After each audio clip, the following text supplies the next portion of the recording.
everyone. The time is 5:30. I would like to call our public hearing and our work session to order. Mr. Parker, could you please call the roll?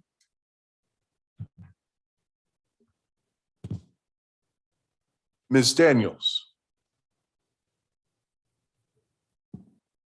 Ms. Green. Present. Mr. Mattson. Here. Mr. Majors. Here.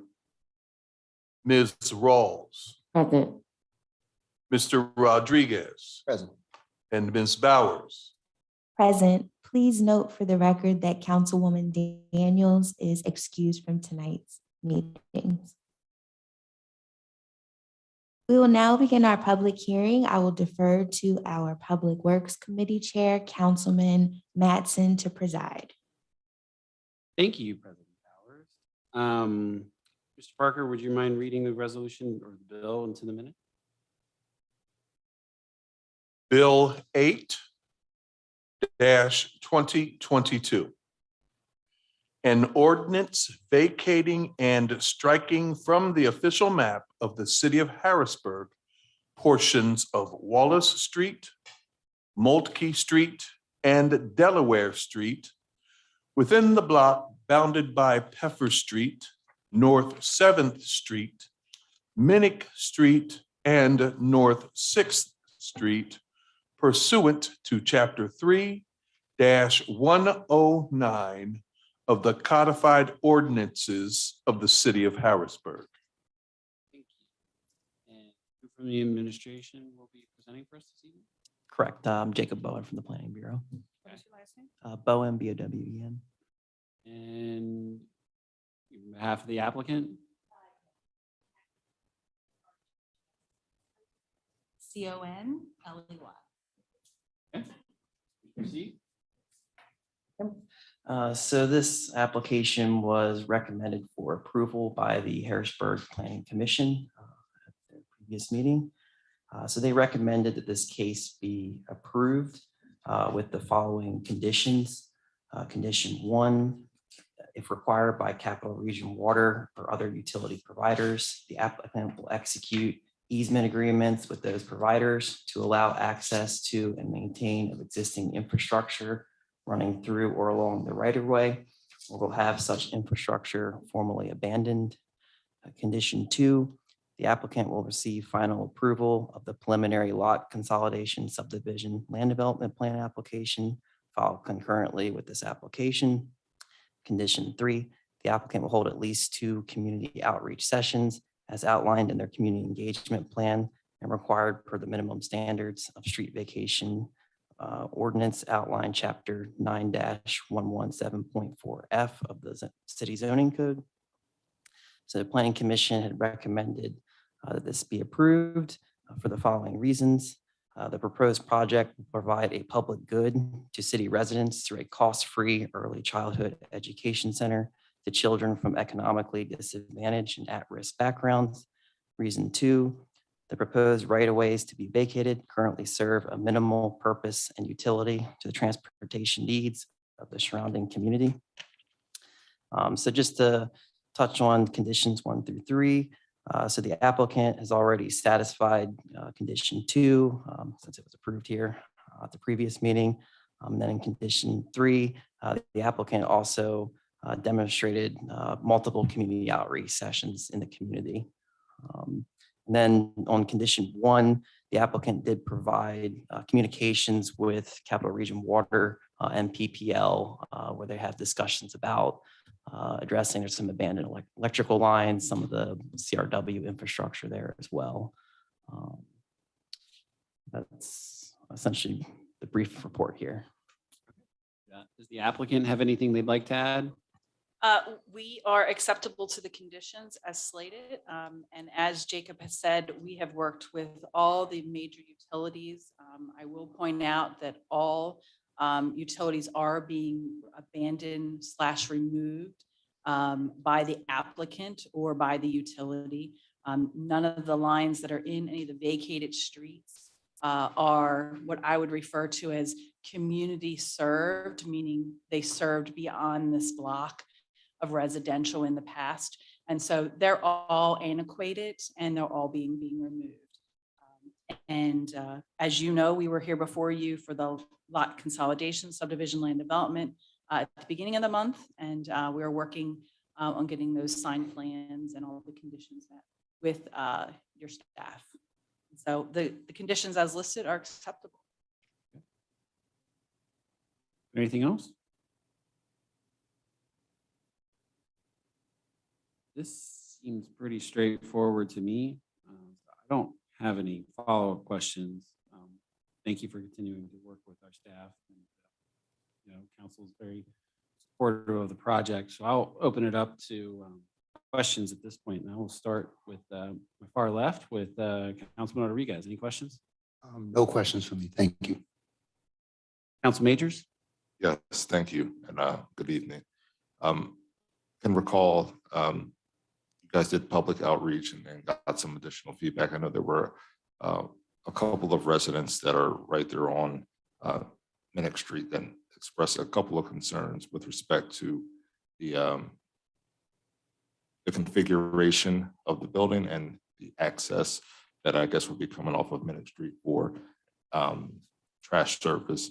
Have you had any further discussions with the residents over there and decided how you were going to configure that? I think they were concerned about the ingress and egress right there for trash disposal. We definitely have been having continued communications and will continue those as we also go into construction. The configuration, though, serves not only Catherine Hershey, but it serves the way Minnick is laid out. Minnick being a one-way street, we've got to be cautious of turning movements coming into and then also leaving the site. In particular, making sure we don't achieve someone going the wrong way or conflicts with that. So we have made sure from a staffing, and I can let Bennett speak to this too, there will be in particular regulations within their staff and put out to their parents, and it will be regulated by them on a visual basis of making sure that no one from their facility is parking on the street. So currently we have several residential homes that are coming down, and so we're eliminating actually some of that need. To date, today, there are actually 2 residential homes. So that's somewhere in the neighborhood of at least 2 to 4 cars. In the last 5 years, there were another 2 homes that came down in that area. So that would have opened up another 2 to 4 cars. So the impact that we have with our access drive is about 2 cars. And so we kind of feel like we're still at a plus for Minnick, and knowing that the user is not going to be parking. They're parking all of their staff off Peffer and all of their parents off of Minnick. And we'll be back before the zoning hearing asking for some additional community space that they can use for some of those overflow times. Our position with the residents along Minnick is that we're not going to have an impact on taking spaces from them in that viable area. Yes, there is some widening of access drives. There's loss right there, but there's gain just beside that due to residential coming down and us not having utilizing those spaces from that off-street standpoint. Okay, and then the other piece, I appreciate that. The other piece was, I guess, the access for any utilities and the trash disposal, because they would be, you would have your receptacles and any access for public works to pick up any containers. They were concerned with that being right there in front of their property and any potential concerns that they would have with access there. Our refuge is in that area. It's enclosed in a masonry with brick exterior that's around 6 feet high. On the backside, it's actually a little higher because it's actually doing some retaining. So very nice enclosure with a capped stone on the top. And then in the front, so if you would actually be inside this service area, if you're looking at the dumpsters, It would be enclosed with chain link fence with the slats in it. So fully screened and closed off, meaning the gates would be, there's actual gates and they would be shut. So visual of those, should not be a problem due to the masonry screen that is seen from the visual. So if you're at the street looking in, you're going to have a masonry wall with the brick matching the building. Okay. Inside that. And then with regards to, I know there was some conversations, about the quantity of trash.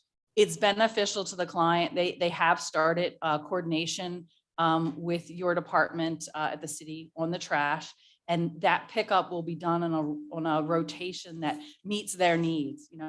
They're not going to be allowing overflow. I can say too that there are cameras positioned so that there is not any misuse of that area by others, kind of disposing of items in that area too. So it would be important that they're monitoring that from a security reason also. Okay, thank you. No further questions at this time. May have another follow-up, but Okay, we'll circle back. to you. thanks. Thank you. President Bowers? I don't have any questions. Thank you. Many of my questions were answered. Thanks. Thank you. Vice President Green? Thank you. I don't have any questions. I believe I was able to speak with you all outside of meetings and then also during the planning commission meeting. So, thank you. Thank you. Councilman Rawls? Thank you, Councilman Mattson, and good evening again. I'll have to excuse myself from any questions due to employment. No, Forgot about that, Tori. that's all. Council Majors, any follow-up questions? No, if I do, I can put it in writing, but I think those were the main questions that I had from the previous, and then I guess the last question would be, did you do any follow-up with the couple of residents that will still be on Minnick after the last meeting we had here when the preliminary design was approved? I will let Senate respond to that because personally he would have done those right after the meeting. What, just for the record, could you state your name and title? So Senate Alexander, I'm the Executive Director of the Catherine Hershey Schools for Early Learning. So we did have some follow-up, just continuous conversations just with them. One, just making sure that we understand all of the different kind of concerns, which kind of points back to exactly what the question that you were asking. And then two, just committing to understanding that this is a working partnership, I think, within all of this, and that we would need to continue to keep having these kind of conversations with it. And so we did at least give some, thought about and at least an update to those residents just about what we just talked about just right now, so they at least have that information. And like I said, it's an ongoing kind of conversation that will continue to need to happen. Okay, thank you. No further questions. Final call for any final questions from my colleagues. Seeing none, thank you very much. And we will put this up for our next legislative session for a vote. Thank you. And this concludes the work of the Public Works Committee.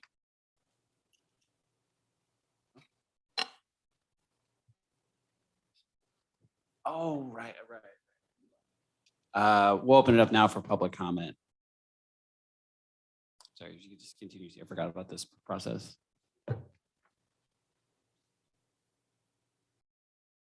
Starting to the right. Any public comment? In the middle?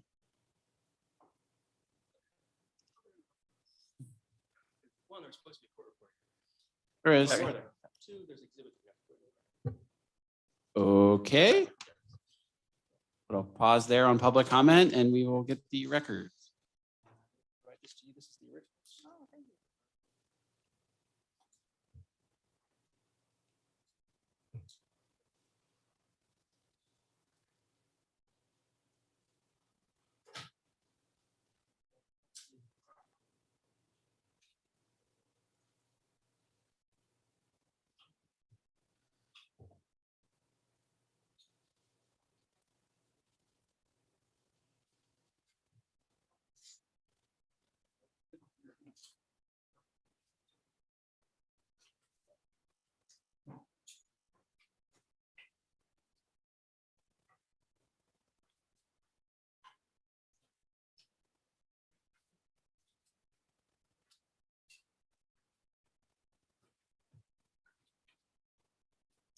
We'll just give my colleagues a moment to review the documents.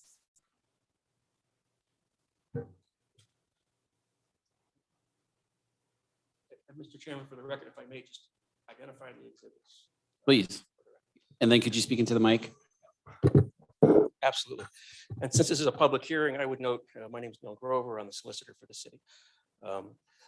The Catherine Hernty project you are familiar with. It's been publicly posted numerous times at the property for what we're going to do. It has been subject to other public proceedings.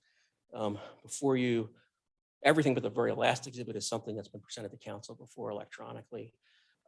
Exhibit 1 is Bill 10, true and correct copy of Bill 10, which is the petition to vacate the various streets on the square block.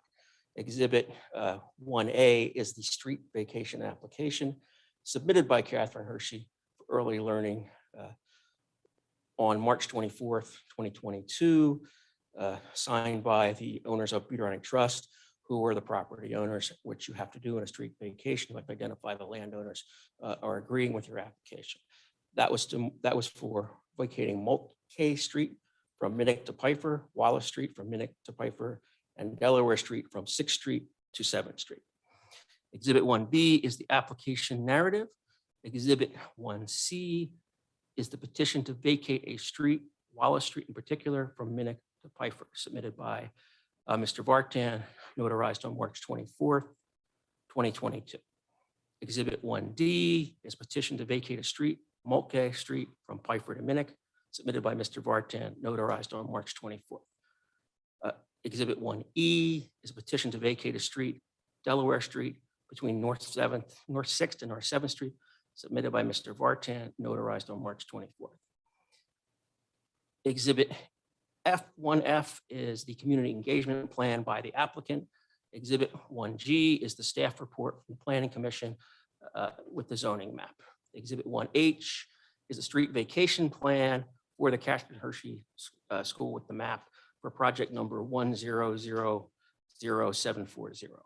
Exhibit 1I is the Catherine Hershey School Harrisburg Transportation Impact Study from May 18th, 2022.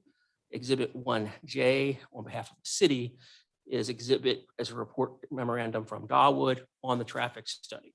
Exhibit 1K is the street easement vacation for portions of Wallace Street, Mulcahy Street, Delaware Street, prepared by Mary Gasky, the chairwoman, dated May 2nd, 2022. Exhibit 1L is the Planning Bureau case report on the application dated April 1st, HPC date May 4th, 2022.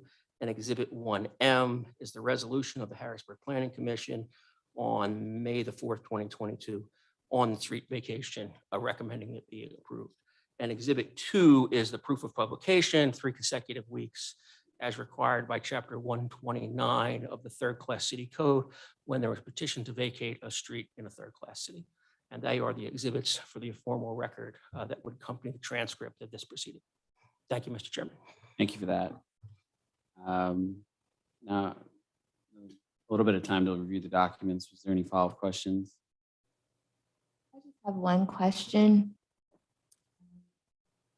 So I guess it's just in the numbering of the bills for the exhibit. I'm not clear. So we have a true and incorrect copy of bill number 8, 2022. Yes. So all of this, all of the exhibits are bill 10 of 2022. Is that correct? No, I'm sorry. They're Bill 8. I just Okay. said Bill 10. Well, no, it's enumerated at the Oh. bottom of each page as bill 10 of I 2022. apologize. That's why I wanted to clarify. I'm like, I think this is the same bill, but I just wanted to make sure. Right. It's the same electronic package that came with the original bill to council. Okay, And it was the same exhibits A through M. okay. Thank you for clarifying. Yes. Okay. Any other questions? Great. Hearing none, I think what we'll do is we'll just open up the public comment section again. Starts fresh. And Mr. Chairman. Yeah. My apologies, because this logistically we were having trouble upstairs. okay, We actually need to swear in both the Planning Bureau employee and the person for the applicant, because it's a hearing, they're under oath. So they have to be sworn in by the court reporter or the city clerk. Okay, well, we should do that then. Yes.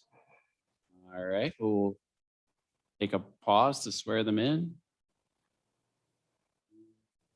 Would like to go first? Yes, you can do it Okay. together. Yep.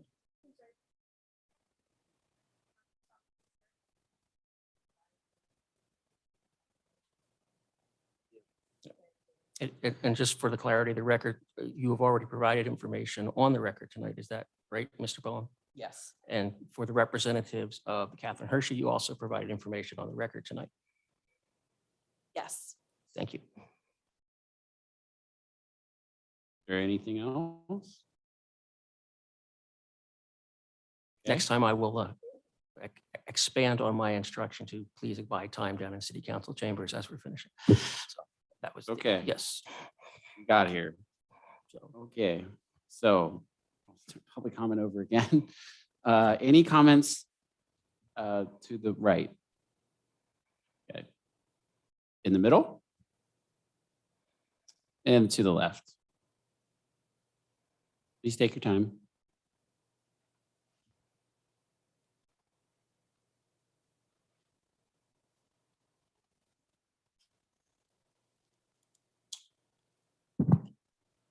Good evening. My name is Melanie Cook. I am a resident of the city of Harrisburg, North 3rd Street. I guess my first question is this public comment period limited to the presentation that we've just heard on the vacation of streets related to the Catherine Hershey School? yes, Yes. this is a public hearing, actually. So Well, procedurally, obviously, what has occurred is slightly confusing, even to someone who has a background in court and is used to things being slightly hectic. What I've heard on the record is that each of the exhibits that were brought in, which total, I think 14 or 15, were provided to council electronically. And they had just been handed to council in hard copies. A question that I would have is whether or not these exhibits are supposed to be made available to the public, and if so, were they made available to the public? Another question is when someone is handed a stack of exhibits that's approximately 2 inches from what I'm able to observe, I would certainly hope that everyone has read the electronic versions. Since being handed hard copies, it is quite frankly impossible that anybody would have been able to scan them and make a determination as to whether or not they're complete and whether or not they have any questions. I just would also like to state for the record that I am one of the very few public citizens and quite frankly, no elected officials at the 2 public meetings that I attended with respect to the siting of the Catherine Hershey School, and that I have attended and spoken in support of the project. So my comments here are not in any way meant to suggest that this project should move forward. It's just that it is an exceedingly important project for the Camp Curtin neighborhood and for the city of Harrisburg. And procedurally, this seems a little helter-skelter. Also, quite frankly, just as an observer, I'm not sure I heard a response as to whether or not the concerns that have been raised at a number of the public meetings that I attended with respect to the people whose homes have not been vacated, whether or not their concerns have been addressed and whether or not they feel that their concerns have been satisfied. Having worked in the development industry, once a project gets pretty far down the pipe, turning it around is certainly more complicated. So I, as a citizen and just as an observer, would like to know whether or not the people whose homes are going to remain at this location are in fact satisfied with their input, the input they've been able to have to date. Thank you. Thank you.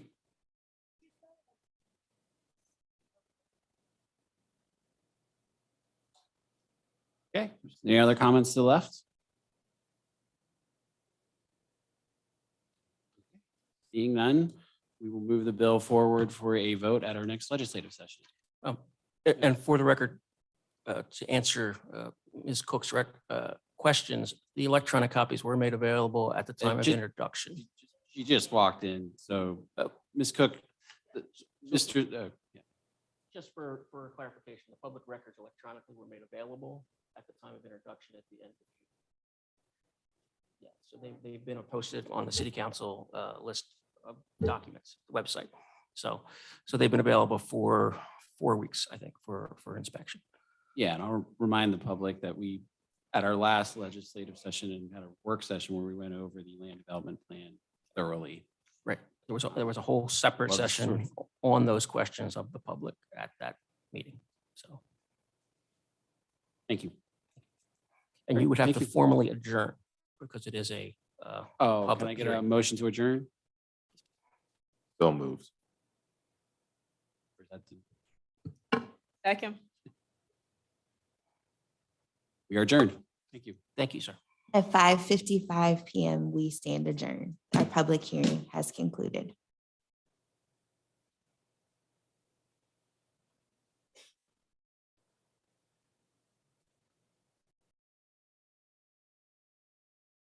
Thank you to all of our participants. We will now move forward with our work session. Time is now 5:56 PM.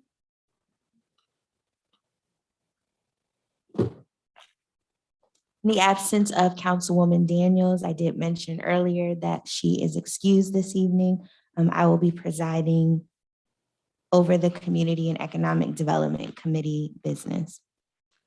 We have Resolution 38 of 2022. Mr. Parker, could you please read it into the record? Resolution 38-2022.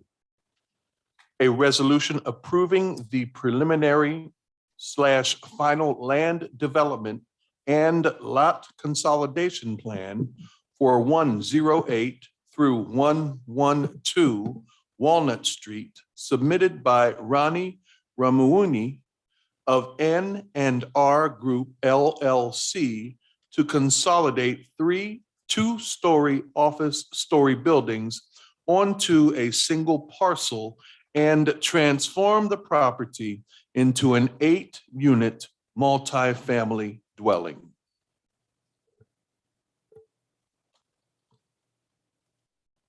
Thank you.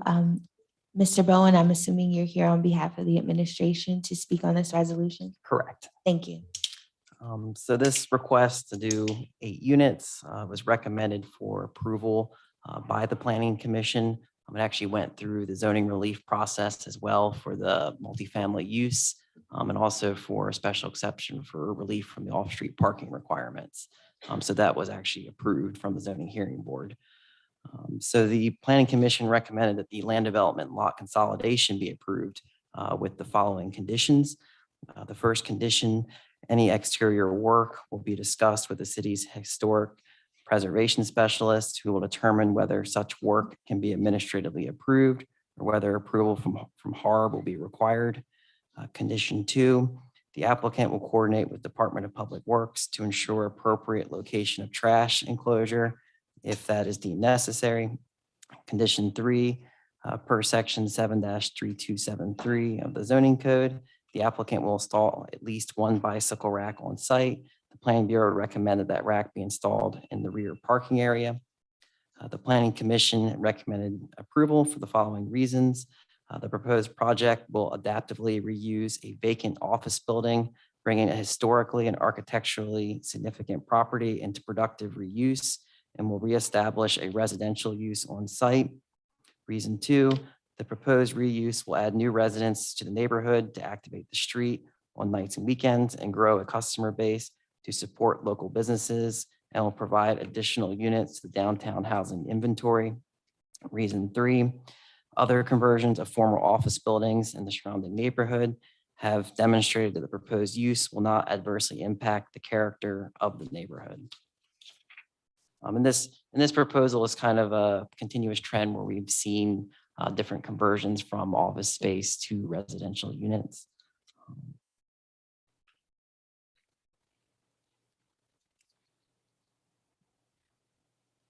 That's all I have for now. Is the applicant present or anyone on behalf of the applicant?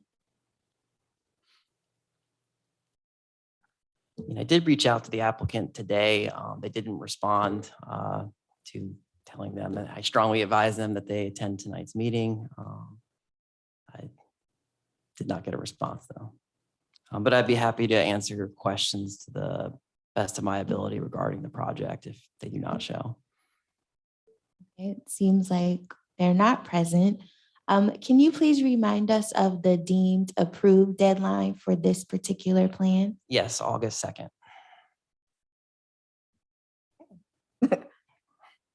So that's next week. Yep.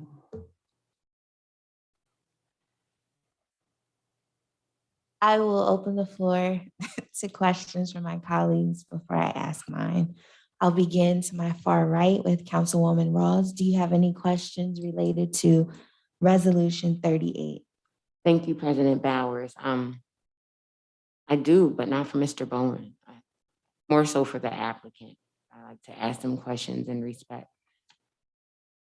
See Okay. what they're like, so I will pass. And if you do have questions about the project, I do have some familiarity. I know there's a lot of context I probably won't know, but feel free to ask if you have questions. I appreciate that. Thank you. I like to get a feel for the applicant who's going to be coming into the city. But thank you. And good evening, Mr. Bowman, if I didn't say that. Oh, thank you. Good evening. Yeah. Thank you. Councilman Mattson, any questions? Yes. So I guess to the best of your ability without the applicant being present, are they planning on using the LERTA? I'm not aware. They didn't mention in their application if they were intending to do that. Typically people do because it's a big tax advantage. So, but I don't know.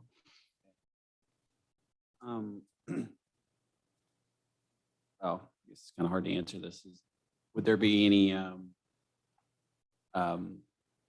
possibilities for MWBE participation in the project? In their application, they stated NA, not applicable. So I'm not sure what their intent is on that. I do know sometimes people, like the typical response we get from developers is usually that they look into that after approval. I don't know if that's this case, but they did just have NA in that section of the application.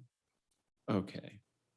Well, if they participate in the LERTA, we have requirements for MWE participation. So that would indicate maybe they aren't using the LERTA. Not here. And I guess, are they going to participate in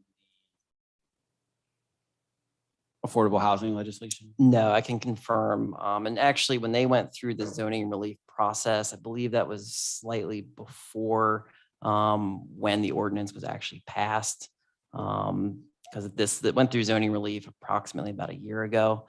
So that would have been right before the ordinance was initiated. And that's for the zoning relief aspect.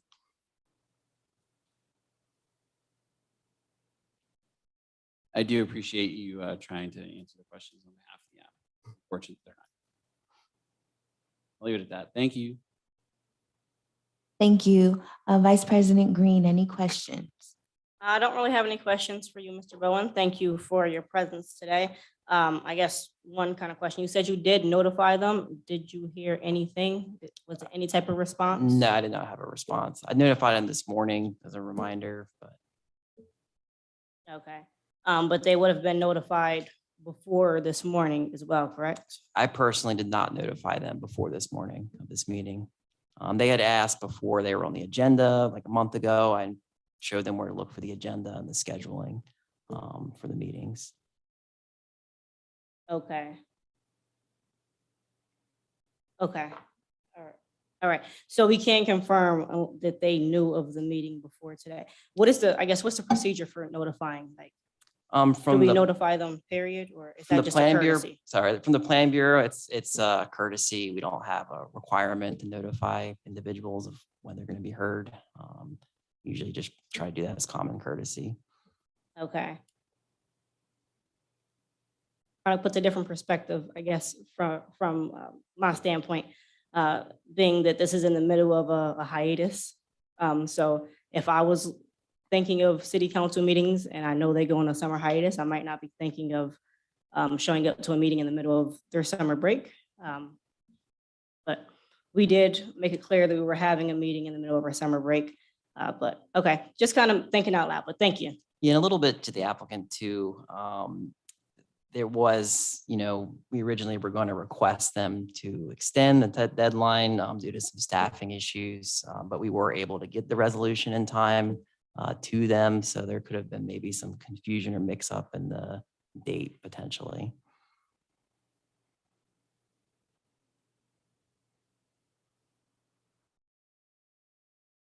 No further questions? No, no further questions. Okay.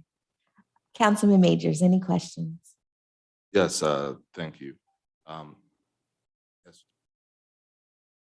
Does the applicant have other properties within the city of Harrisburg? I believe they do. I believe, I'm not correct, I think Mr. Ramoni was the applicant for on 13th Street, 100 North 13th Street, where the old news building, I believe he was the applicant for that. Don't quote- He wasn't, okay. I sorry. don't believe that was him. That was a gentleman from Really? Philadelphia. Okay, thank you. So, Yeah. so I know he's done a lot of work in the city. I can't pin his exact properties, but I can confirm for sure that he's worked with the Planning Bureau on other projects. I don't know what he owns or if he was Okay. just running them. Okay. Do we know what I guess since they're not going to be looking at participating with the affordable housing ordinance, do we know what the rent that they'd be looking to charge for these rental properties would be? These They rental didn't units? give They me an didn't- exact didn't figure. indicate.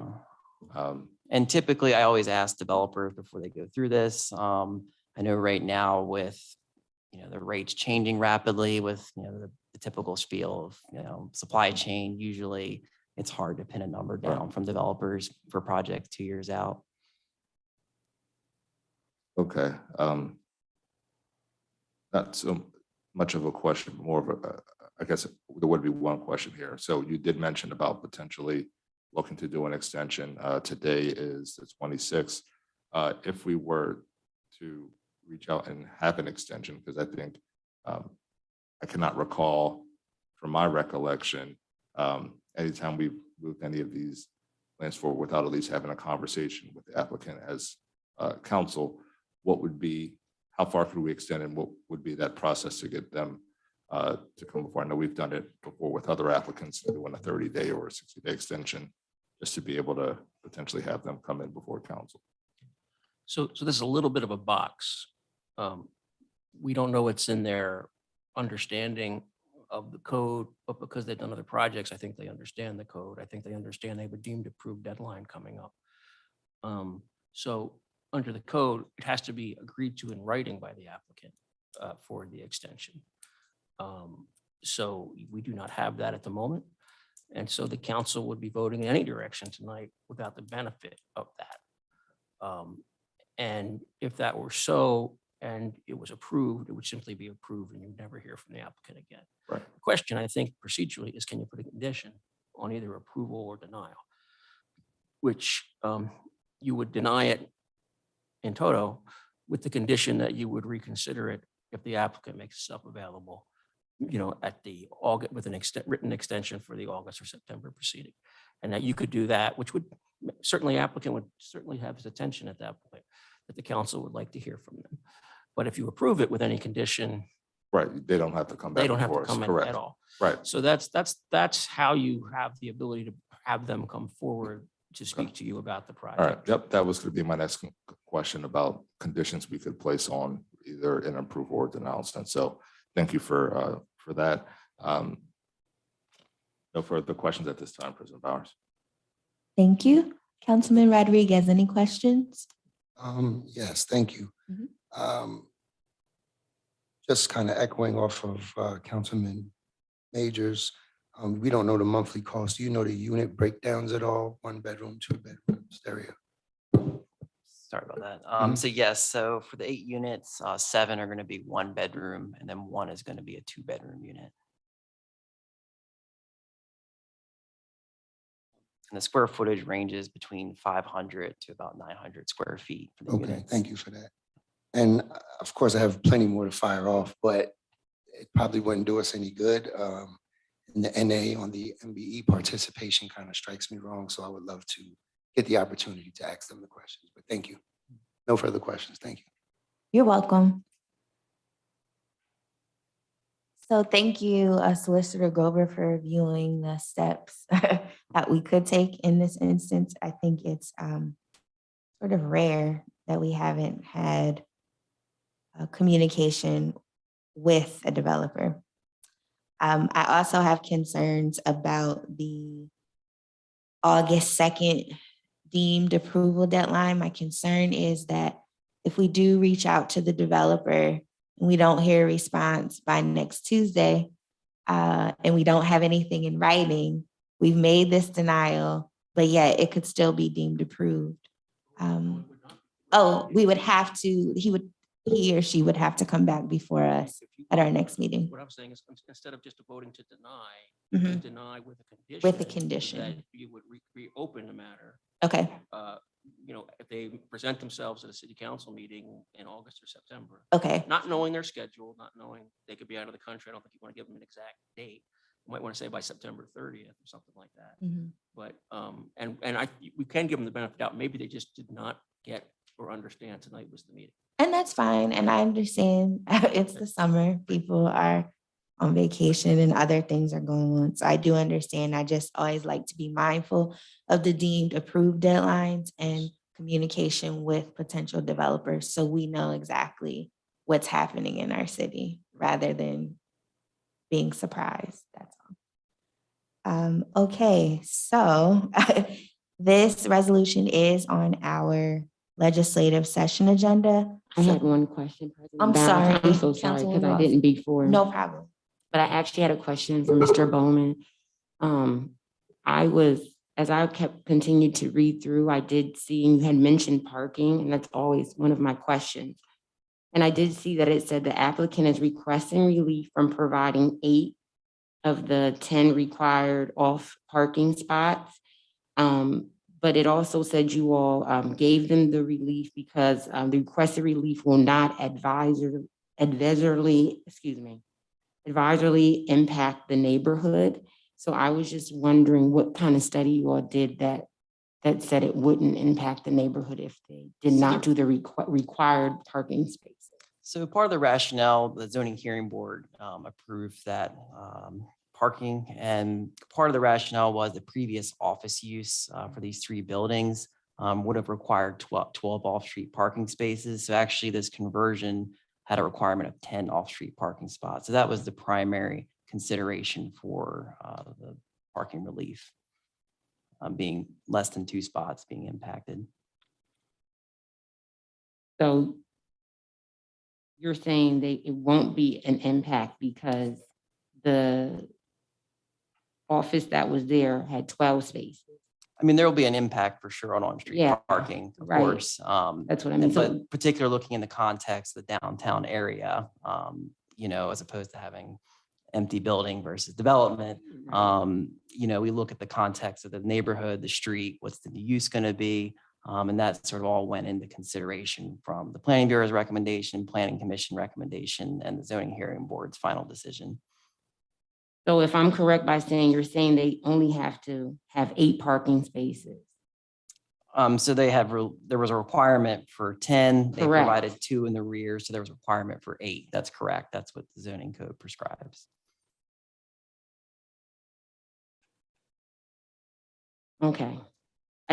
Parking is just a big deal. I feel like every building that comes in front of us, they have relief.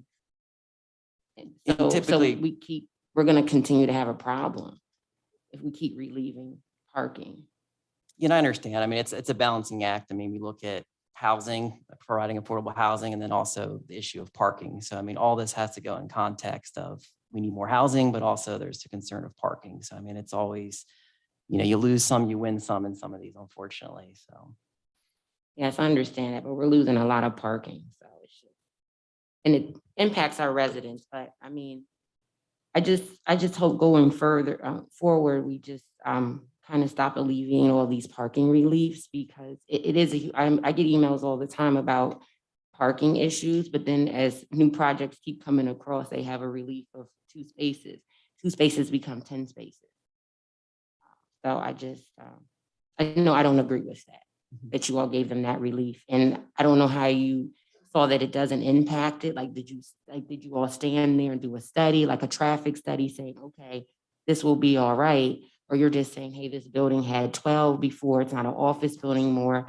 It's gonna become a residential building with, I think it's 8 apartments. Correct, yes. Right. So I guess you're saying that changes a little bit because it's not an office space, but yet those 8 apartments, it could be, you don't know how many cars are coming with. One person could be coming with 2 cars. So it's just to say, I think maybe can we go at this a different process when we are alleviating spaces, because it is starting to really impact the city. That's just, you know, I'm willing to help with any process. We can go through. I'm not just putting it on you, but I just want something. So, Okay. Thank you. Thank you.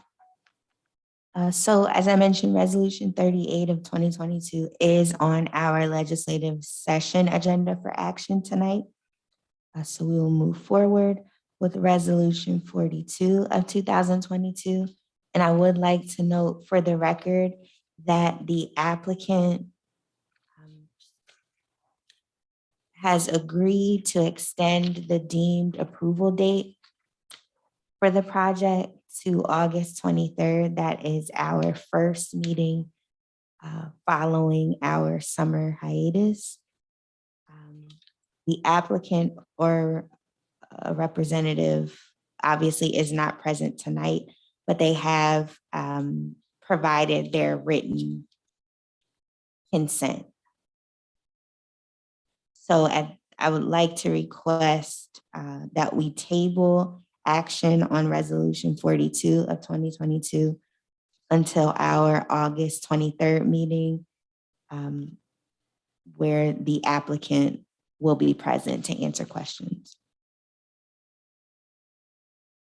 At this time, we will open the floor for public comment related to the 2 resolutions, or one rather, discussed during our work session. Is there anyone to the far right that would like to offer public comment? Seeing and hearing no one. Anyone in the middle section? Okay. If you could please go to the microphone. Please state your name and your address if you don't feel comfortable sharing your address. If you wouldn't mind stating the vicinity in which you live, and you have Neil 2 Bennett, minutes. I live on Bellevue Park. I wanted to address the fact that, is this gentleman from the planning board? From the Planning Bureau staff. Okay, well, when you were asked the question regarding affordable housing, you said you didn't know the price range. So then why did you mention saying it's either going to be affordable housing or something else, or vacant building? You don't know if it's going to be affordable housing. And I think this city council should take into mind, like Mrs. Rawls said, giving parking exceptions to people. It shouldn't be done. I wasn't given one when I renovated my property on 2nd Street. They made me tone down the amount of units to 23 units because that's the number of parking spaces that I have. You guys keep giving away these parking exceptions. You don't know. These people show off one person, they have 3 people staying with them. Now you have an overloaded neighborhood because that is the problem that I've come across. They denied my application for mostly 1-bedroom units because they said, oh, you're gonna have all these people coming up here parking. Now it's exactly the opposite. I have a parking lot and I have all the neighbors' guests trying to park on my parking lot. I have to monitor that parking lot every night and have a towing company that's active come over there and tow the people off of my lot. That's all I wanted to say. Thank you. Is there anyone else in the middle section that would like to offer public comment? Seeing and hearing no one, anyone to my left? Seeing and hearing no one, the time is 6:19 p.m. Our work session stands adjourned.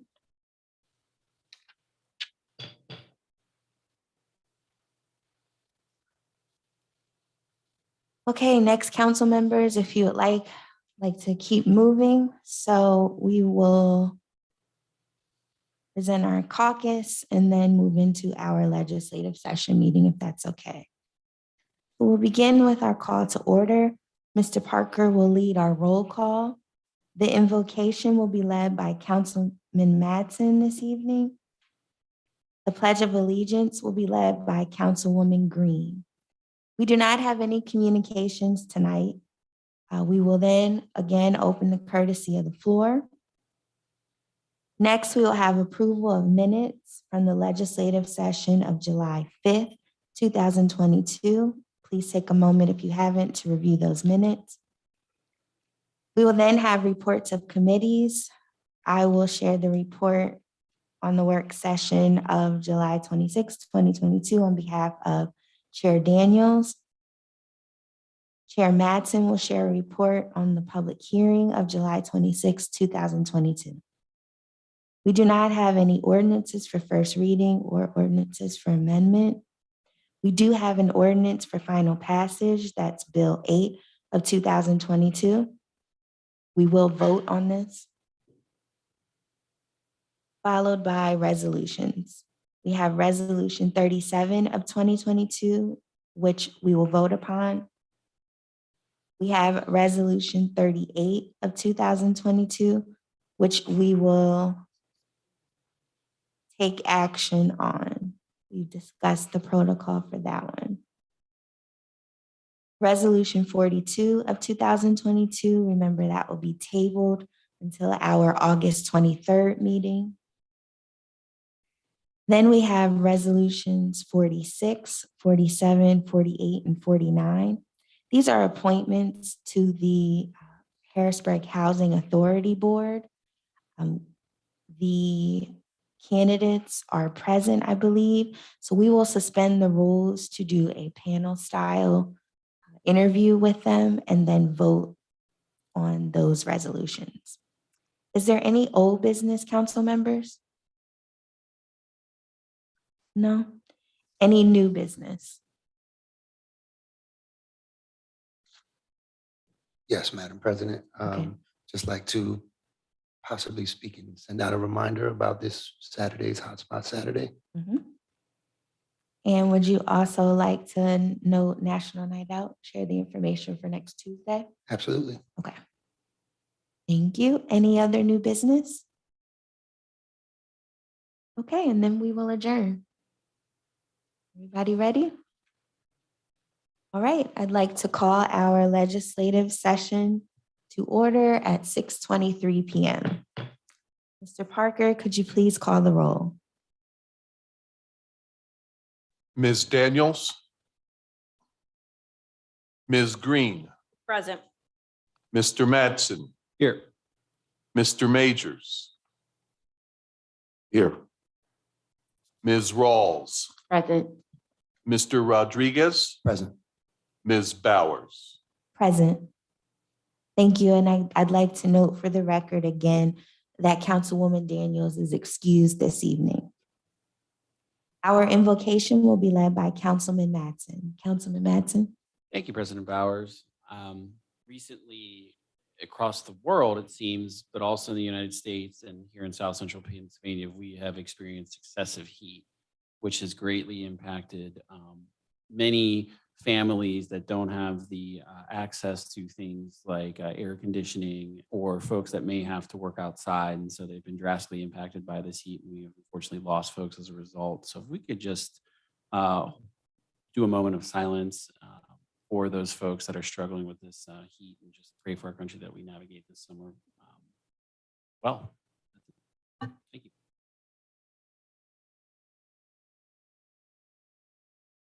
Thank you. Thank you. The Pledge of Allegiance will be led by Councilwoman Green.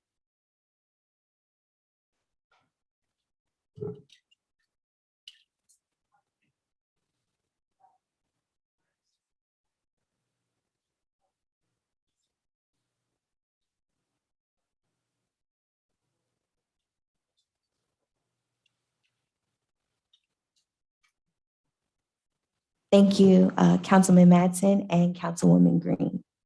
We don't have any communications this evening. We'd like to open the floor for courtesy of the floor. If there's anyone to my right that would like to offer public comment, again, please reference the microphone. Please state your name, your address. If you don't feel comfortable sharing your address, please just share the vicinity in which you live, and you have 2 minutes to share your comment. Seeing and hearing no one on the right, is there anyone in the middle section that would like to offer public comment? Yes. No? Okay. Anyone else? Seeing and hearing no one in the middle section. Anyone to my left that would like to offer public comment?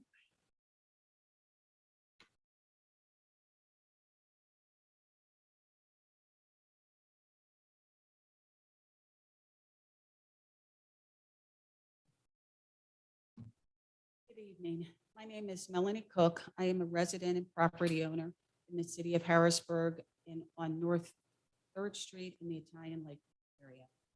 I came here today to make public comment about a number of things, and it seems to be a recurring theme based on what I've just observed during the work session regarding a project that is proposed, has a deemed approval deadline of August 2nd, yet we have no developer present and we have no one representing a developer. You can rest assured that a project that is going to earn this individual as much money as this one, he has hired an attorney whose duty and job it should be to track the hearings. His lack of presence would seem to suggest that he believes that this was going to be a deemed approval by this council, regardless of the fact that yet again, planning has approved the project with no affordable housing. That was the one thing they were absolutely clear about. Reduced parking and no indication that there is any desire to even pretend as if you're going to attempt to hire people of color or women or vets. Again, I would implore this council to recognize that the people who elect you are often the people who are not going to be able to afford these projects that are going into the city. And that when people fail to come before you to answer your questions, it is, in my estimation, based on the perception that the projects are going to be rubber stamped and approved. And I would hope that you would not do that. My comment also relates to the lack of respect for following the laws in the city of Harrisburg. Those of you who are familiar with Division Street know that it was at least 2-year battle to get signs posted that prohibited the parking of tractor trailers. I should note that the tractor trailers would line up 5 or 6 deep along a street where there is a middle school, a church, and numerous residents. The signs have been up for at least a year, yet routinely there is at least one tractor with a trailer parked directly in front of the signs, as if saying, I see the sign, I know no one from the city of Harrisburg is going to take any action against me. So despite the fact that you have this sign, I am going to park my truck here anyway. This morning, it was one of the instances where I called 311 to attempt to report this. No one answered. I left a message. I didn't get a call back. I am imploring council to recognize that stop signs should be addressed in the city of Harrisburg. When there are stop signs and people are routinely driving through them, that's a problem, which, as we all know, resulted in a fatality early last week.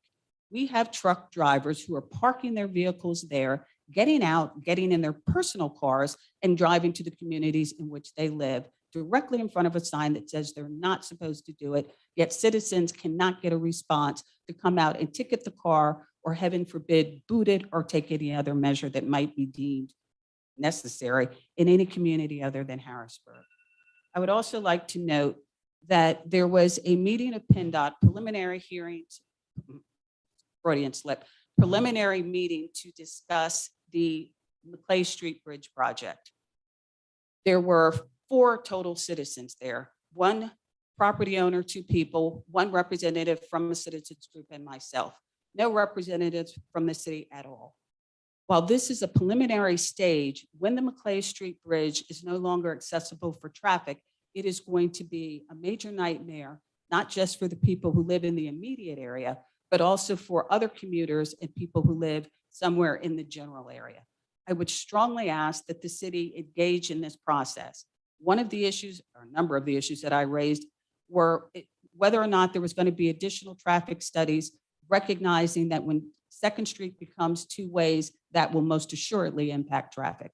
Have they taken any consideration to the volume of traffic that will likely be increased when the federal building opens or when the state archive building opens? They're adding lanes, yet not anticipating changing traffic signals. Now, I will say initially they weren't going to change the traffic signals. Then by the end of a back and forth, there's some indication that they might. But these are the sort of things that the citizens need to be aware of and that the elected officials need to show up for. There's going to be preliminarily, at least, a recommendation to seize property. Ma'am, I'm sorry, but your time has expired. Yeah. And I'm sorry. And where is the notification as to the 2-minute warning?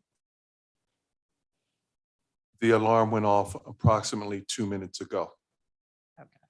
All right. Well, how about this? That is a project that the city needs to engage in. The city also needs to note, because I've made written requests with respect to the cashier's office. Why is it open 8:30 to 2:30, Tuesdays and Wednesdays only? Why is there a sign that says, if you come in without a copy of your bill, you will be assessed $10 in order to provide a copy? I have asked this question weeks ago, have yet to get a response. Additionally, Parks Department. I was a citizen who initiated a request to address environmental issues at that location. I have been working on this. I have taken photos. I've sent pictures. I've exchanged emails. I coordinated a meeting with citizens, 2 men, 2 women. I invited them to a community alliance meeting that included a member of council and 2 members of the Parks Department. Email was sent to one of the men who attended one of the meetings, advising him the next steps that would be taken. And I was not copied, not until the citizen said, I think Melanie Cook should also be included. Whether or not you want to look at us and see us as people who command and demand respect, we do. Thank you. Thank you. Is there anyone else to my left that would like to offer public comment? Seeing and hearing no one, we will move forward with our agenda. Council members, are there any revisions to the meeting minutes from the legislative session of July 5th, 2022? Seeing and hearing none, the minutes will stand approved. We will now move to reports of committees. I will share the report of the Community and Economic Development Committee on behalf of Chair Daniels on the work session of July 26, 2022. On Tuesday, July 26, 2022, the Community and Economic Development Committee met to discuss 2 resolutions. Resolution 38 of 2022, a resolution approving the preliminary and final land development and lot consolidation plan for 108 to 112 Walnut Street, submitted by Ronnie Manowney of NNR Group LLC to consolidate 3 2-story office buildings onto a single parcel and transform the property into an 8-unit multifamily dwelling. Mr. Jacob Bowen, Deputy Director of the Bureau of Planning, was present to provide an overview of the resolution on behalf of the administration. The applicant was not present. The Harrisburg Planning Commission voted unanimously in recommending that Harrisburg City Council approve the request with the following conditions. Any exterior work will be discussed with the city's historic preservation specialist, who will determine whether such work can be administratively approved or whether approval from HARB will be required. The applicant will coordinate with the Department of Public Works to ensure appropriate location of a trash enclosure if that is deemed necessary. The final condition per section 7-3 327.3 of the zoning code, the applicant will install at least one bicycle rack on site. The Planning Bureau would recommend that a rack be installed in the rear parking area.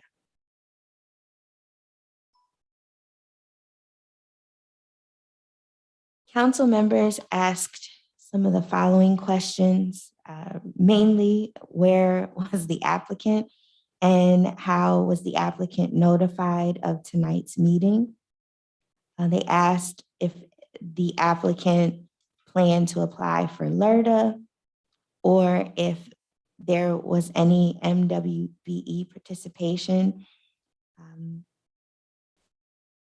Mr. Bowen responded that he was not sure about LERTA, and in reference to the MBE participation, the applicant noted NA on their application. The applicant will not be participating in the affordable housing program offered by the city.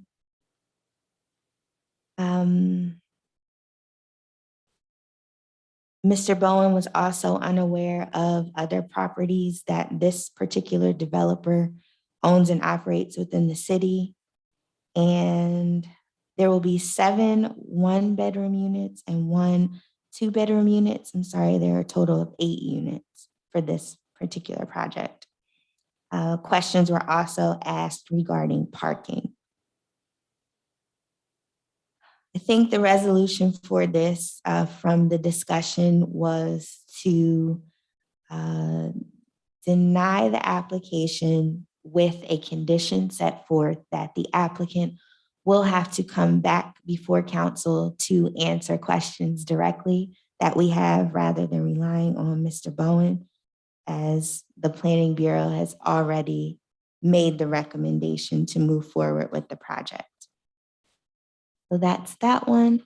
The second resolution that was discussed was Resolution 42 of 2022, which is a resolution approving the preliminary and final land development and lot consolidation plan for 512 through 514 North 2nd Street, submitted by Derek Dilk with 512 to 514 Second LLC for the purpose of constructing a new 5-story building to include 7 residential units and a ground floor commercial retail space, all within the same footprint and area of 2 long vacant dilapidated structures. Resolution 42 of 2022 was tabled until our August 23rd meeting due to written communication and a written request from Mr. Dilk to formally extend. This concludes the report and work of the Community and Economic Development Committee. Next, we will hear from Chair Madsen on the public hearing of July 26, 2022. Chair Madsen. Thank you, President Bowers. On July 26th of 2022, the Public Works Committee met to discuss Bill 8 of 2022, an ordinance vacating and striking from the official map of the city of Harrisburg portions of Wallace Street, Mall Street, Delaware Street within the block bounded by Peffer Street, North 7th Street, Munich Street, and North 6th Street pursuant to Chapter 3109 of the Codified Ordinance of the City of Harrisburg. The administration gave an overview of the bill. The administration clarified this was part of the Catherine Hershey School of Early Learning. Of note, when we were giving the overview, Capital Region Water is still reviewing the bill. Harrisburg Planning Commission voted unanimously for approval. Dauphin County Planning Commission did provide comment as well. The applicant did provide some feedback as well. Council then asked questions around of note were concerns over some of the trash containers while doing construction, and then also any parking that may be affected once the project is completed and during the construction. But largely, the bill was procedural, and yeah, and I would recommend that my colleagues vote in affirmation of the bill. That concludes my report. Thank you, Chair Madsen. We do not have any ordinances for first reading or any ordinances for amendment. We do have an ordinance for final passage. That's Bill 8 of 2022. Mr. Parker, could you please read it into the record? Bill 8-2022. An ordinance vacating and striking from the official map of the city of Harrisburg portions of Wallace Street, Moltke Street, and Delaware Street within the block bounded by Peffer Street, North 7th Street, Minnick Street, and North 6th Street pursuant to Chapter 3-109 of the codified ordinances of the city of Harrisburg. Thank you. Council members, are there any questions, comments, or concerns related to Bill 8 of 2022? Councilman Majors? Okay. Anything? All right, seeing and hearing none. Mr. Parker, could you please call the vote? Ms. Daniels? Mr. Green? I'm sorry, Ms. Green? Yes. Mr. Mattson? Yes. Mr. Majors? Yes. Ms. Rawls? May not vote. I had to recuse myself, sorry. Mr. Rodriguez? Yes. And Ms. Bowers? Yes.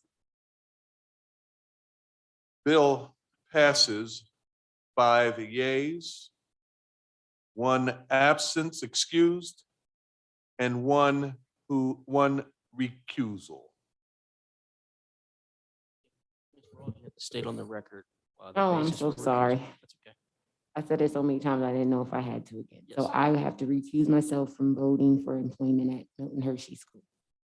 Thank you. Thank you. We will now move to resolutions. First, we have Resolution 37 of 2022.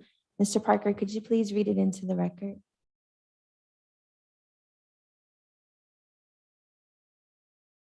A resolution approving the 2022 Annual Action Plan for the City of Harrisburg for the Community Development Block Grant, CDBG, Home Investment Partnerships, Home, and Emergency Solutions Grant, ESG programs.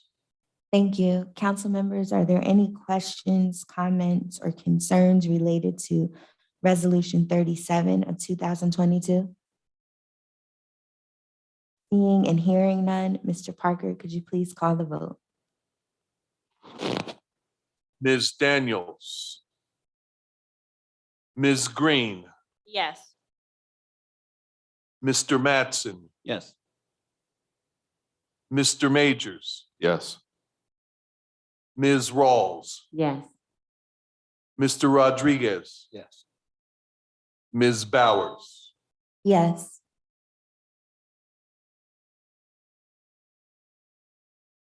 The resolution passes unanimously. 6 yeas, 1 absence excused. Thank you. Next, we have Resolution 38 of 2022. Mr. Parker, could you please read it into the record?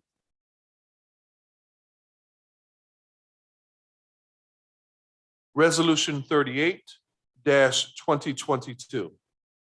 A resolution approving the preliminary / final land development plan for 108-112 Walnut Street, submitted by Ronnie Ramuuni of N&R Group LLC to consolidate 3 two-story office buildings onto a single parcel and transform the property into an 8-unit multifamily dwelling. Thank you. Council members, are there any questions, comments, or concerns related to Resolution 38 of 2022? Councilman Majors. Excuse me.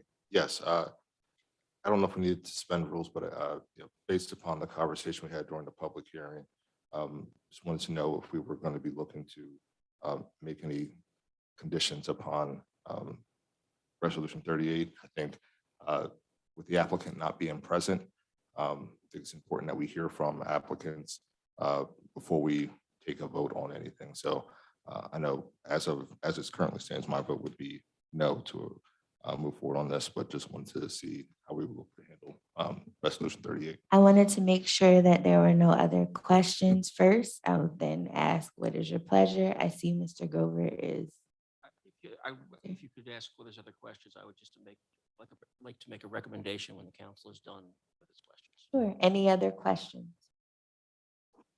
Seeing and hearing none, Mr. Grover? And out of an abundance of caution and fairness, we do not know that the applicant knew or did not know about tonight's meeting. We simply don't know the answer to that. With that, we also know the deemed approved deadline is approaching next week. So the only real control left is to deny it with conditions. And I would recommend two conditions. One is that the applicant arrange to be before the council, which when it returns from its summer hiatus, no later than September 30th. And two, that the city clerk notify the applicant of the condition and the denial in writing promptly, so that there's no confusion because of the deadline passing next week, so that it's clear that the applicant has a communication about council's action and council's willingness to consider it if they come back before the council.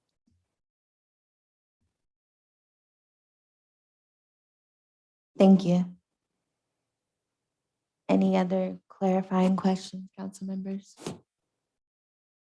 Okay, at this time, I'll entertain a motion to address the two conditions. So moved. There a second? Second. Thank you. So just for the record, the conditions set forth are: one, to arrange for the applicant to be present before Harrisburg City Council no later than September 30th. And the second condition outlined is for the city clerk to notify the applicant in writing as soon as possible. And for clarification, the motion is to deny the application. Correct. And those are the two conditions. So Understood. Okay. Everybody ready for the vote? Good to go? Okay, Mr. Parker, could you please call the vote?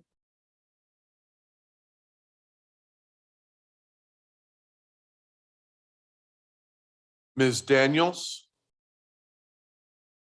Ms. Green? No. Mr. Mattson? No. Mr. Majors? No. Ms. Rawls? No. Mr. Rodriguez? No. And Ms. Bowers? No. could I ask for a point of clarification, That's Madam what I was President? thinking. Yes. You have just voted to grant the application because the motion would be to deny the application. And so now you have just voted unanimously to grant the application. So you do. Well, That's not- well, I was, well, I was just, going to deny. That's so why I That's why I was it asking wasn't to clear on, clarify. yeah, well, So I was trying to get there when I was saying Right. the actual Yeah, motion. yeah, is that was to- unclear. right, so, to That deny. wasn't clear. yeah, so can we You could redo it. redo it? Yeah, can we, I'd ask that to, a motion to reconsider the vote on resolution 38 of 2022. I move. And I think we asked the clerk to state the motion Right, out correct. loud. with the conditions. With the condition. It's a Correct. motion. Thank you. So I guess the first motion would be a motion to reconsider the vote upon which resolution 38 of 22 was taken. Correct. I'll Is there a second that. second? Thank you. Okay. So the, Mr. Parker, if you could please read the motion and then the conditions. okay, the motion is to deny the applicant with the condition of being notified to attend, to apply for an extension. And this notification must be completed by September 30th. Correct? Sort of. No, they must be present. They What- need to arrange to be present before council no Okay. later than September 30th. Must arrange to be present, but no later than September 30th. That's correct.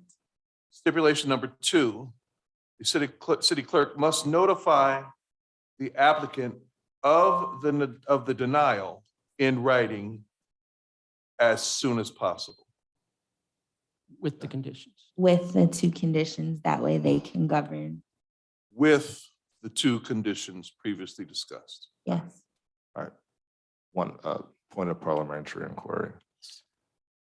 The original motion to reconsider the vote, do we need to vote on that? Yes, So okay. you have So two, we have to take 2 votes here. two votes. First Okay. is to reconsider the current vote, and then the second is to vote on the motion, to re-vote on the motion to deny. Okay, so we are voting on the first motion to reconsider the vote for Resolution 38 of 2022. Any questions, comments, or concerns? Seeing and hearing none, Mr. Parker, could you please call the vote? Ms. Daniels? Ms. Green? Yes.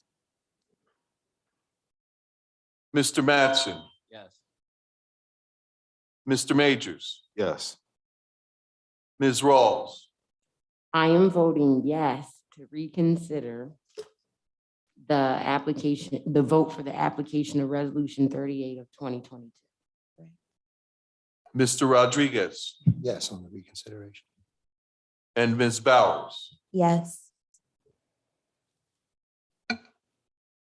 Vote, resolution has passed 6 yeas to No. 0. with- No, No. the you motion voted. to The motion has reconsider. passed, I'm sorry. the motion. The to motion has reconsider passed, to reconsider, has passed 6 votes to 0. Okay, so now we have to reconsider the vote for Resolution 38 with the motion is for denial with the 2 conditions that were previously read. Is everybody clear on that? And so a yes vote is to deny the application. Thank you. Mr. Parker, could you please call the vote? Ms. Daniels? Ms. Green? Yes to deny that. Yes to deny. Mr. Mattson? Yes. Mr. Majors? Yes. Ms. Rawls? Yes to deny the application for Resolution 38 of 2022 with the condition. Mr. Rodriguez? Yes. And Ms. Bowers? Yes.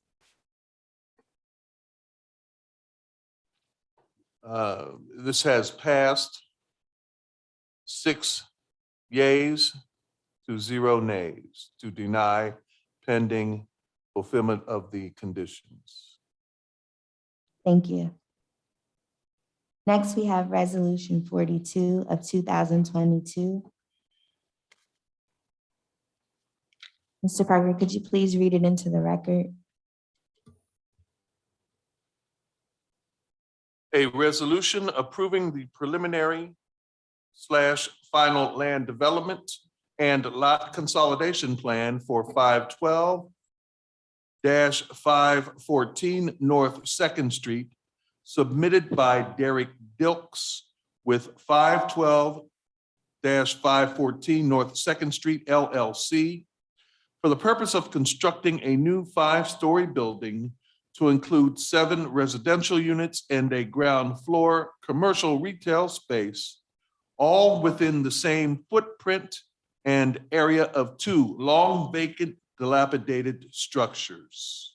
Thank you. And just for the record, Resolution 42 of 2022 will be tabled until our August 23rd meeting due to a written request from the applicant.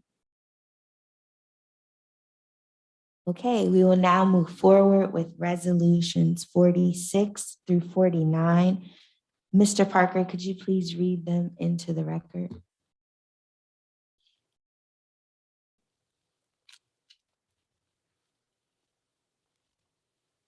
Resolution 46-2022.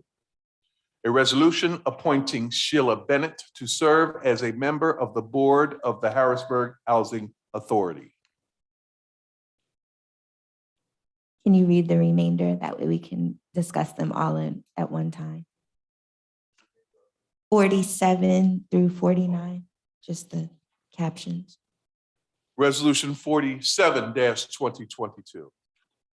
A resolution appointing Peter M. Hammerly to serve as a member of the Board of the Harrisburg Housing Authority. Resolution 48-2022. A resolution appointing Teresa Ann Wise to serve as a member of the Board of the Harrisburg Housing Authority. Resolution 49-2022.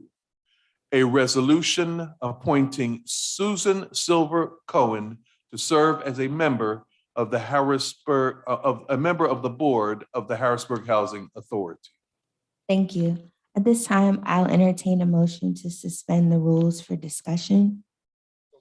Is there a second? I second. Thank you. I'd like to invite Ms. Bennett, Mr. Hammerly, Ms. Wise, and Ms. Cohen to our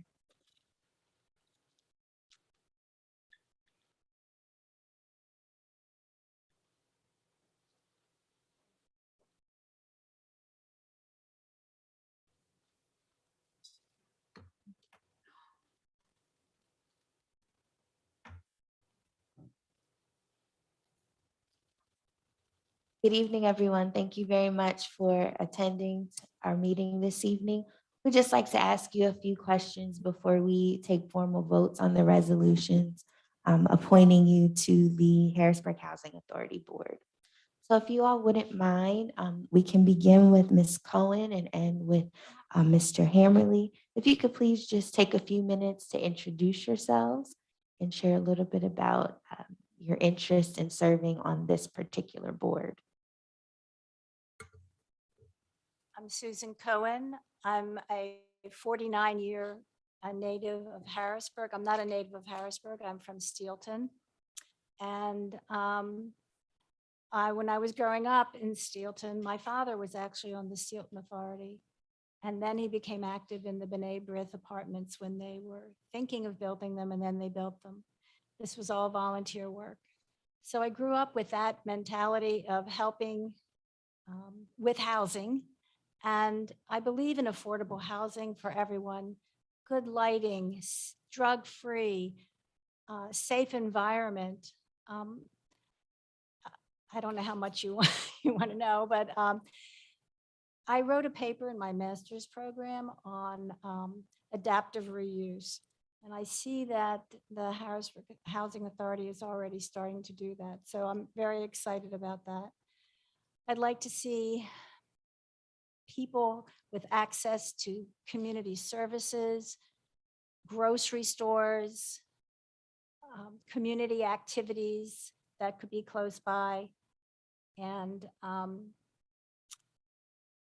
don't know what else you need. If there are any questions. Well, that's fine. My colleagues will likely have more questions, but I just wanted to start with some introductions. Next. Here. Hello, my name is Sheila Bennett. I am 56 years old. I've lived in Harrisburg basically all of my life. I run a restaurant bar business, and I'm interested in being on the Harrisburg Housing Authority because I do a lot of volunteer work with Meals on Wheels. I've done that well over 15 years. I like to see a lot of the elderly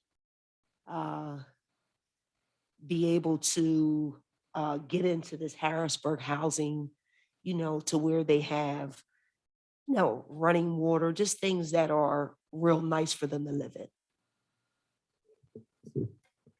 Thank you, Ms. Bennett. Next.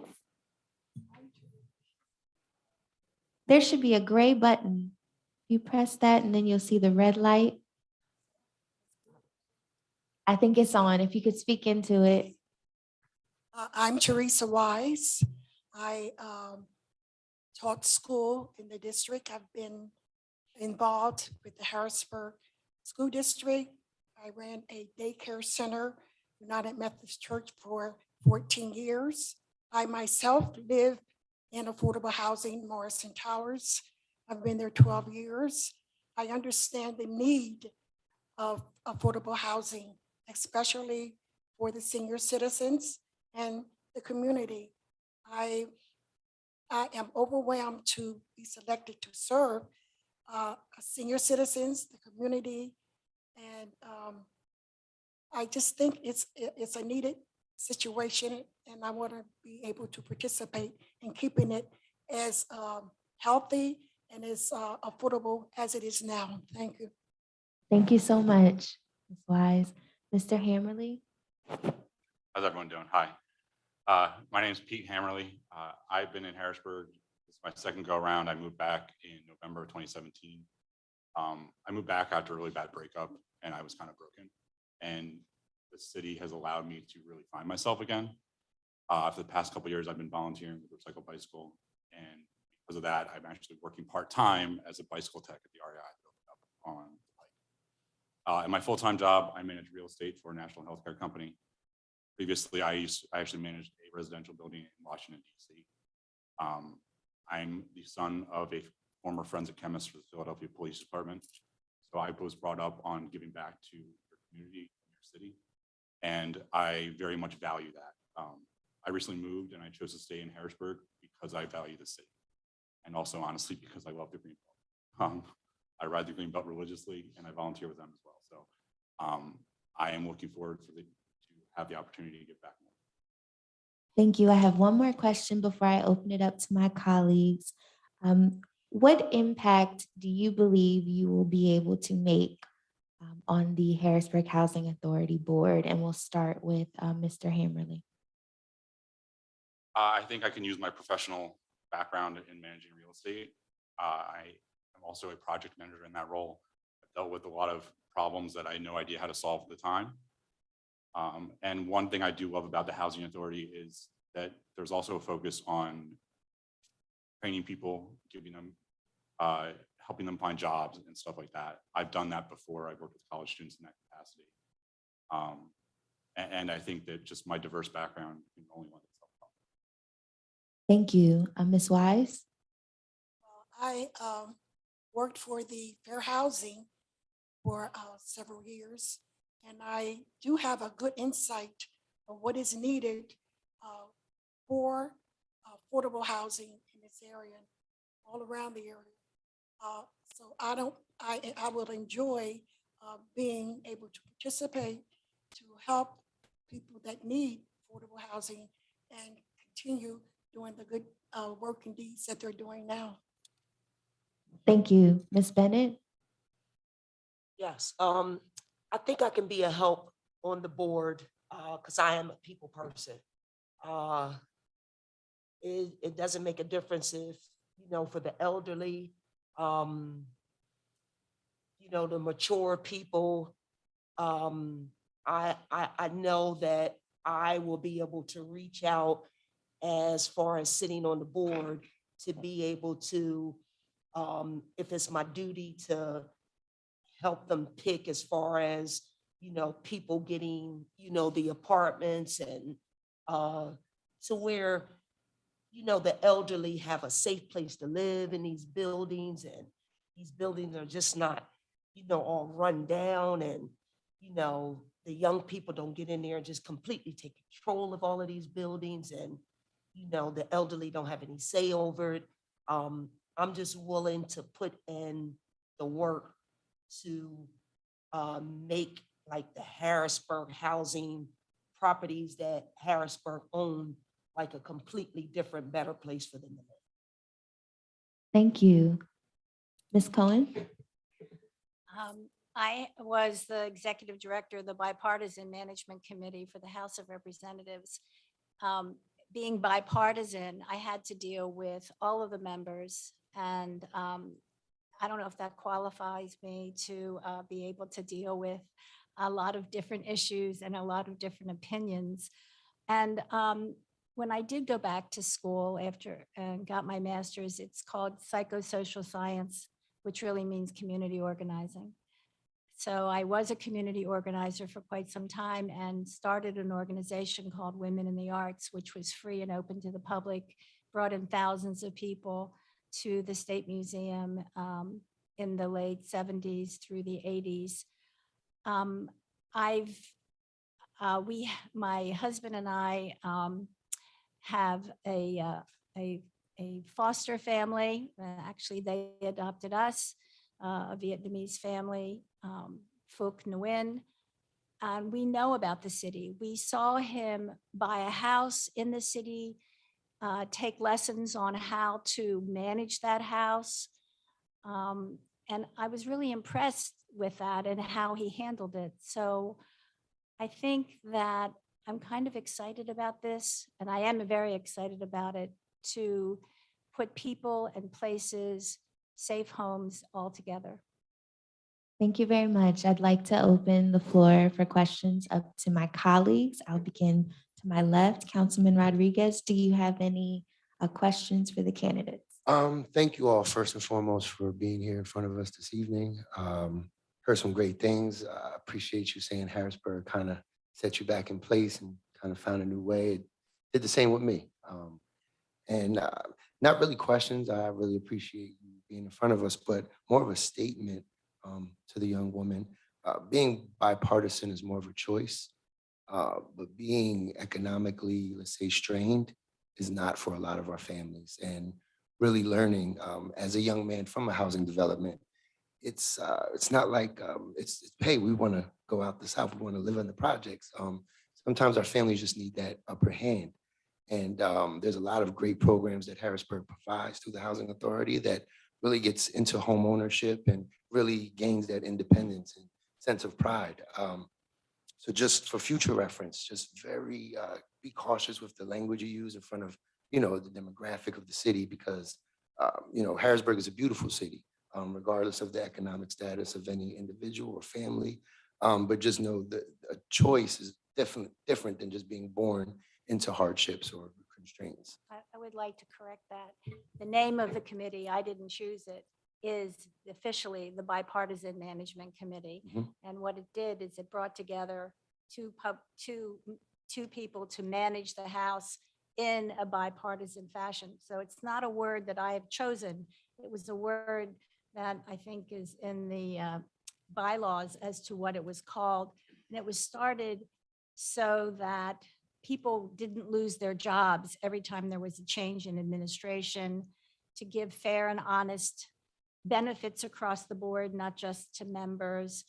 And it was fairly involved. So I hope you didn't take my calling it bipartisan in a different vein that it was meant to be, because I totally understand what you're saying. Yeah, absolutely. Just more for the residents watching, just so they, but I really appreciate your experience, all of you. And thank you for being in front of us. Thank you. Thank you, Councilman Rodriguez. Councilman Majors. Yes, thank you. And thank you all first for your willingness to serve. My first question is more for the administration than you also. It is, so on each of these resolutions, the question I have is, which member are they replacing? And then for three of the candidates, we have an expiration date of their term. And for on resolution 49, when you're looking through the resolution, there just isn't, I know those terms are supposed to be staggered, but there is no date listed as to when the term expires. So I can provide you a little bit of history why that is what it is.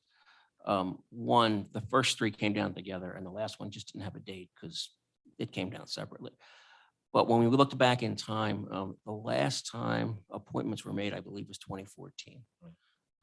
They were done incorrectly. They were all done evenly, all expiring at the exact same time. When we went back and looked at the act, it staggered terms.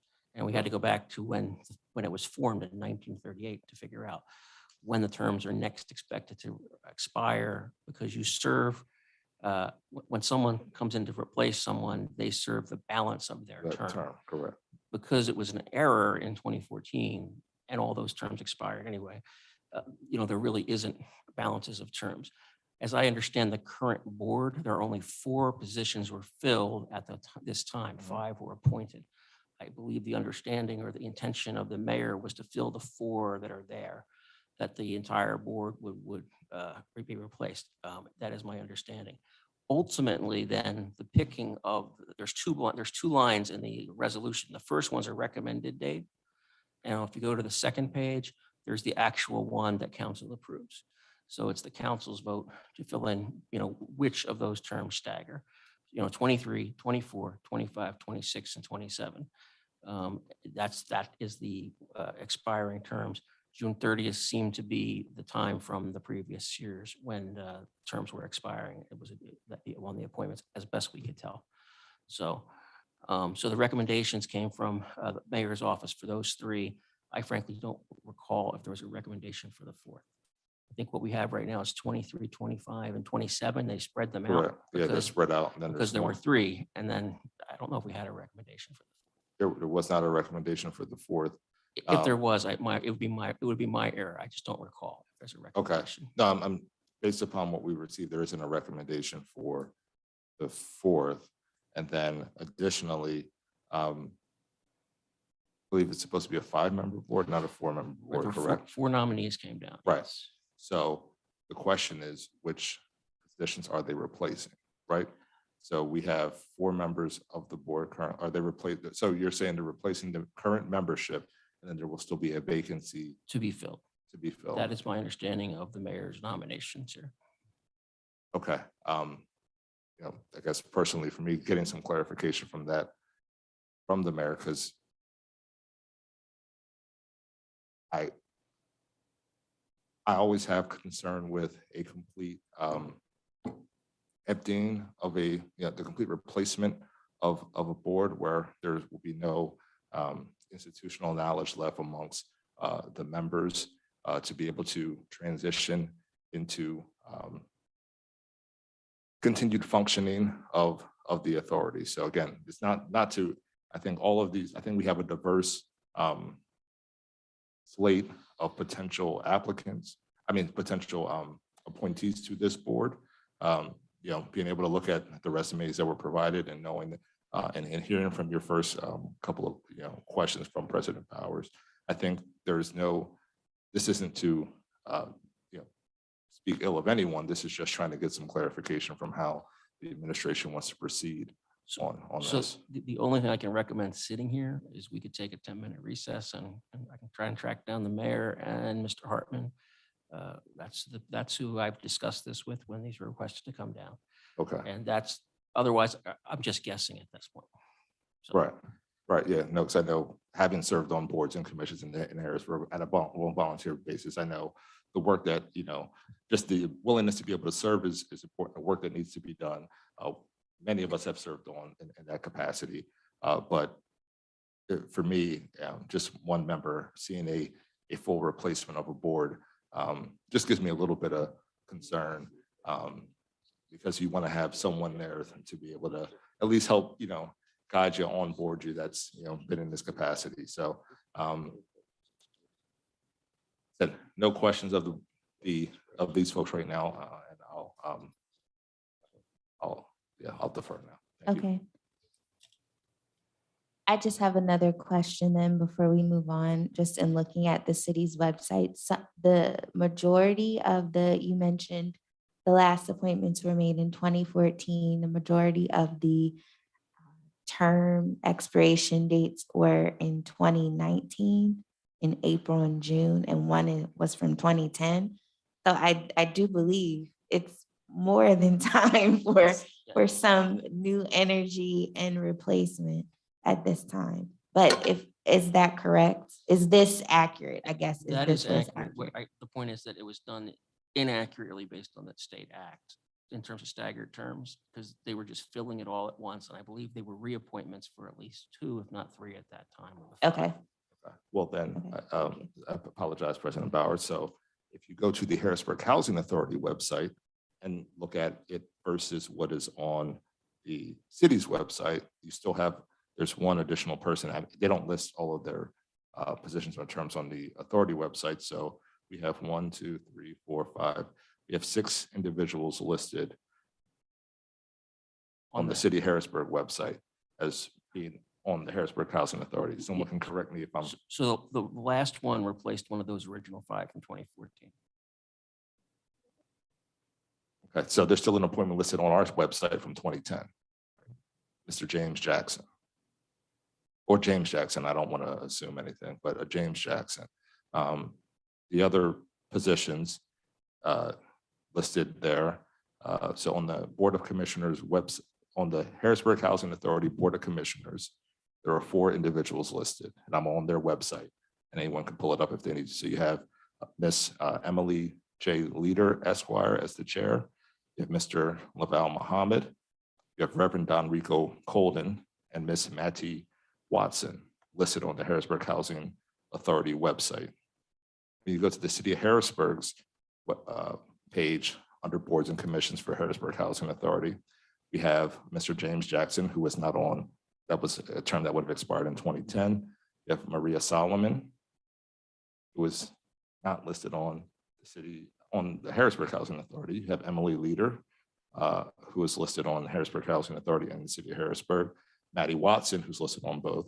Tanisha Williams, who's not listed on the Harrisburg Housing Authority's website, but is listed on ours for serving on the Harrisburg Housing Authority. You have Lavelle Muhammad. So again, this is just trying to get clarification. Again, not clarification on the board, the current board makeup, and which positions we're looking to have replaced by these individuals potentially. Right, yeah. Stephen is out trying to reach Okay. Dan right Yeah, now. yeah, if we could, and the mayor. yeah. So, yeah, I'll just pause there, and I apologize, President Bowers. It's okay. Thank you for clarifying. For me to accurately answer that, I would need a few minutes to go look online. Okay, well, I would like to conclude this portion of our questioning before we take a break or pause. So Vice President Green, do you have any questions for the candidates? Thank you. I don't have any questions for you. I do thank you for your willingness to serve and just for being open to volunteering for the city, because being on boards, it is time consuming. It takes dedication. And so just for being here tonight, taking the time to even volunteer your services, I do appreciate that. So thank you. Thank you. Councilman Madsen, any questions?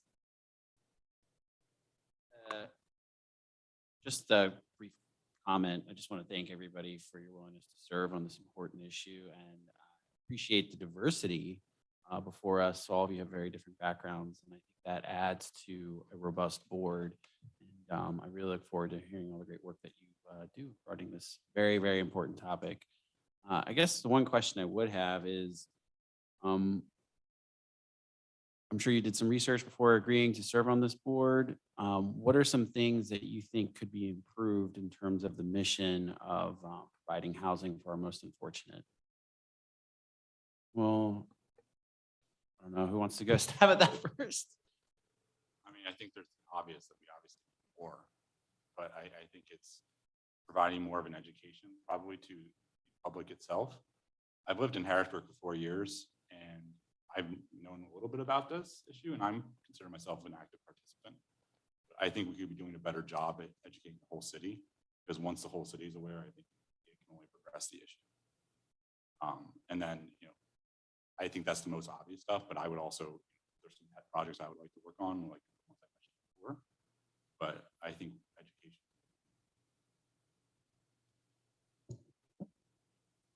I think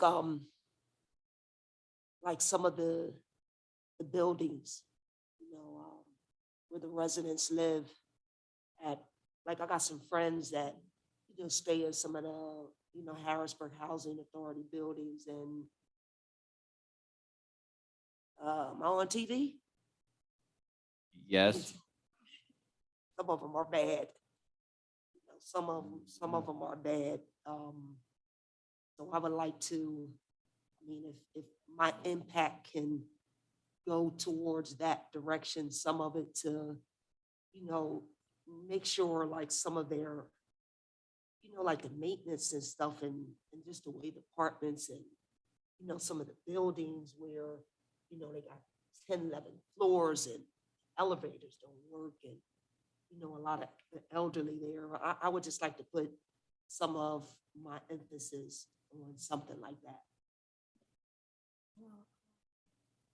With me living in with the Housing Authority, I do see a lot of improvement.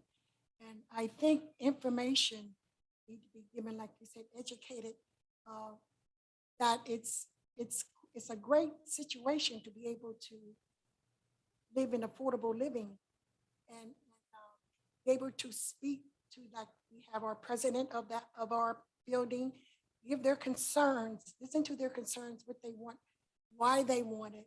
But I do see a lot of improvement. And I just think that, like the gentleman mentioned, we need to educate more about living in the housing authority. Isn't like it used to be years ago. I'm one of the elderly problems probably in here that they used to say, you know, it wasn't good to live in public housing. But I see a lot of improvement, and that we should continue encouraging seniors that need this type of help to go forth, be there for them, to explain to them that, you know, it is a good thing. I agree with everything. I would like to emphasize communication. That's the key. Communication and with education, and also outreach. I think there needs to be better outreach into the community, and maybe outreach into the resources in the community to make themselves more available to the residents in many instances, whether it's healthcare, whether it's figuring out how to find employment, whether it's childcare and things like that. I think there has to be better communication and outreach to bring that to people who need it the most. Thank you. Thank you for your willingness to serve. Thank you. Councilwoman Ross, any questions for the candidates? Thank you, President Bowers, and good evening to all of you. And I echo my council members' sentiments with saying thank you for volunteering for this position. It takes time, willingness, but also love for the city. And by listening to each and every one of you, you have that. I just had one question. You kind of touched on it, but I always, before my question, I just want to say, I always say, just because you live in public housing, it doesn't have to look like it. You don't have to feel any type of way, and you definitely don't have to feel like it has to look dirty. What would you implement, or what could you implement to try to help raise a kind of cleanliness for where I live? I clean up my area, plant some flowers, whatever it may be, but treat it as it is my home. I may not pay a mortgage. It may be what I'm renting. This is where I am in my life right now. But how can you put out resources or information or education to the residents to let them make sure their area looks nice, and also make sure the city does the same for them? And we can start with Ms. Cohen. Well, management has to step in and work with tenants. You said there were tenant meetings. I'm sure there are complaints brought up at those meetings, and I'm sure those complaints could be about someone not taking care of their space, and the need for a beautification with plants or whatever it might be.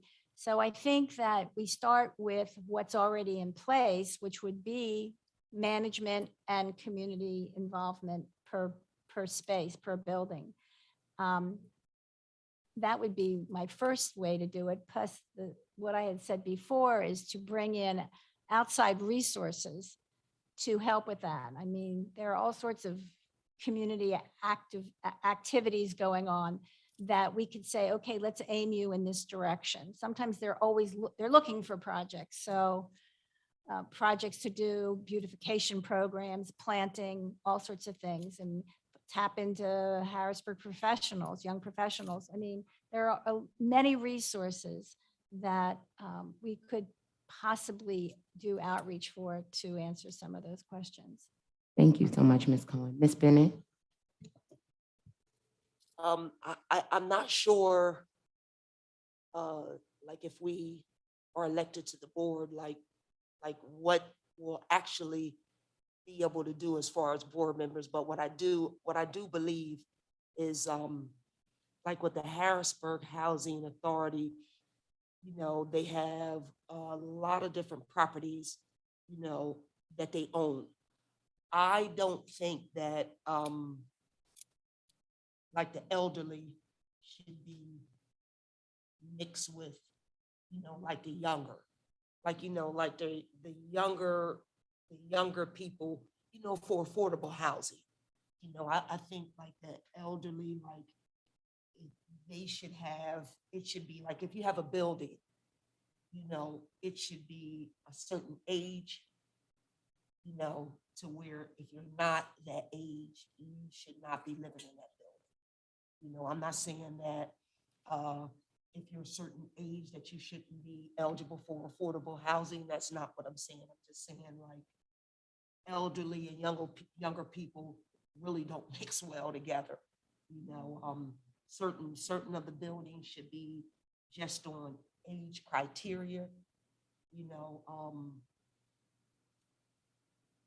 because the older people will take care of that building a lot more. You know, when you get that mixture in there, all hell breaks loose.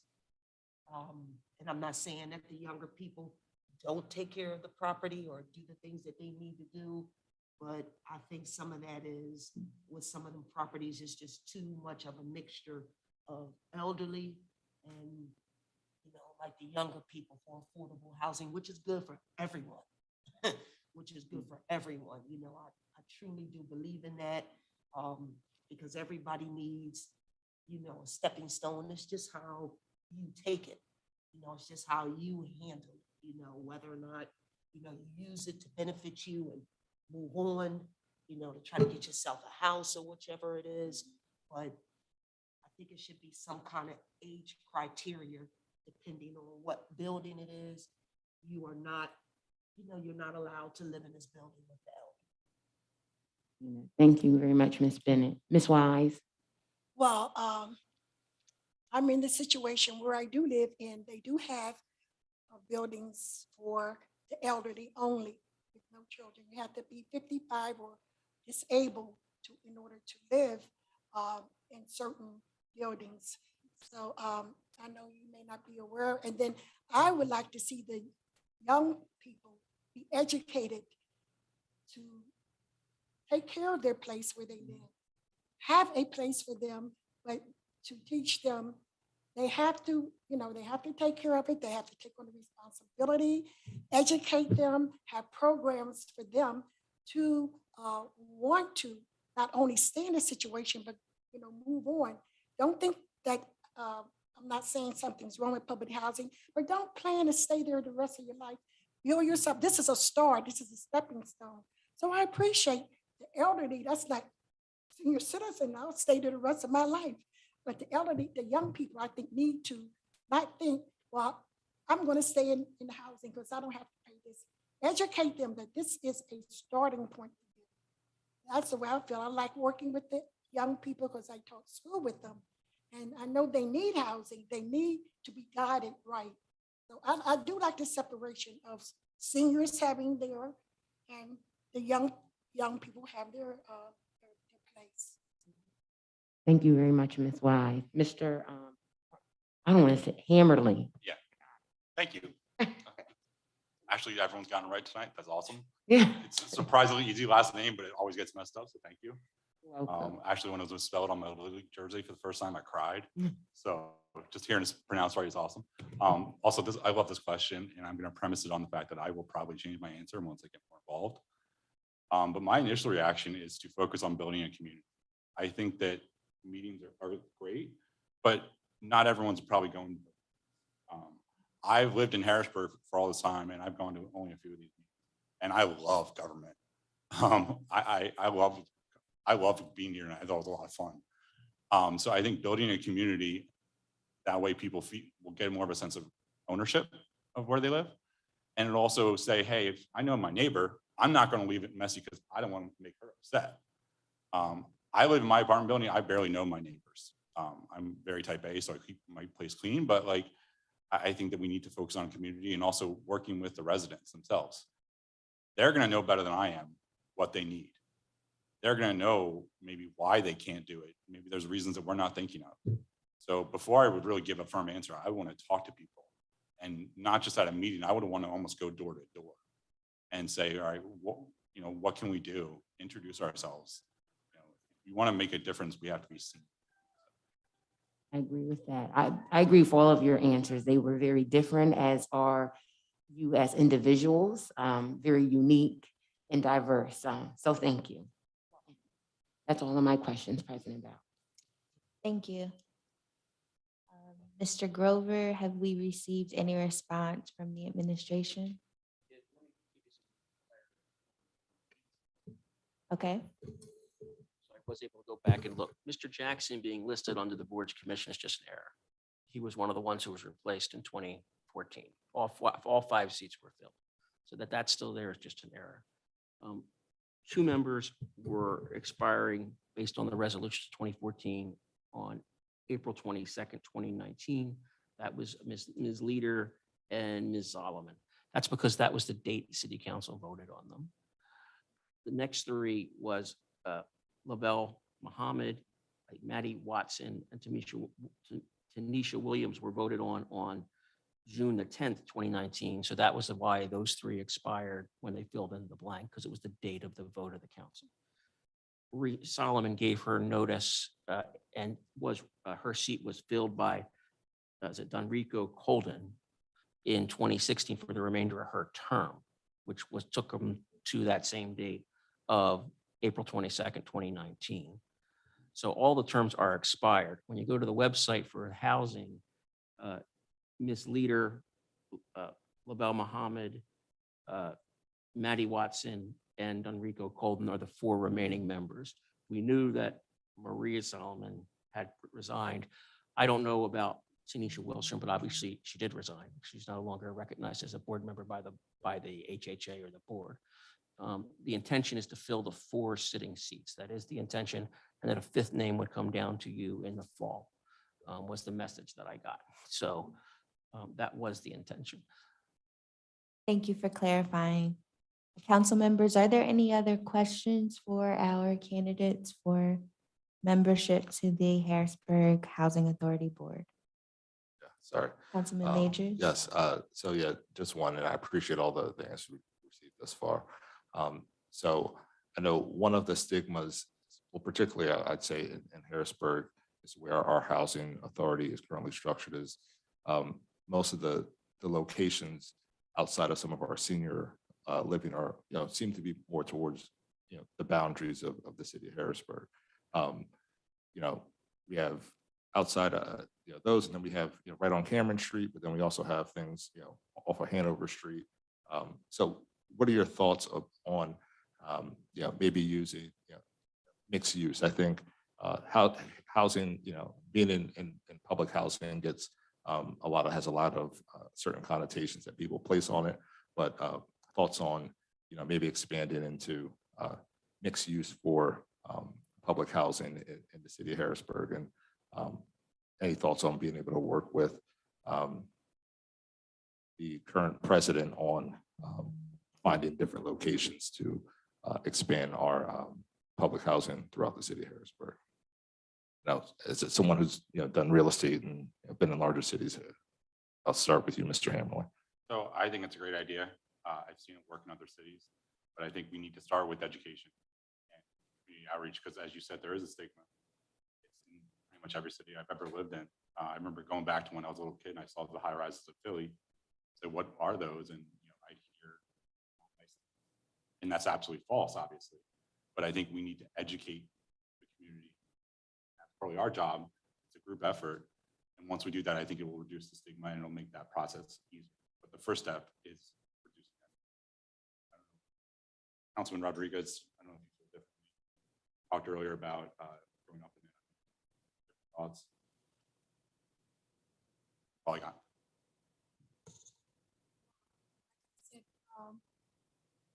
Yes, to educate them. Like, we do have the different areas, and we find that there is a conflict with some of the young people and older people don't want to live in this area, in Hoover Homes or out South Harrisburg or in town and or on 6th Street.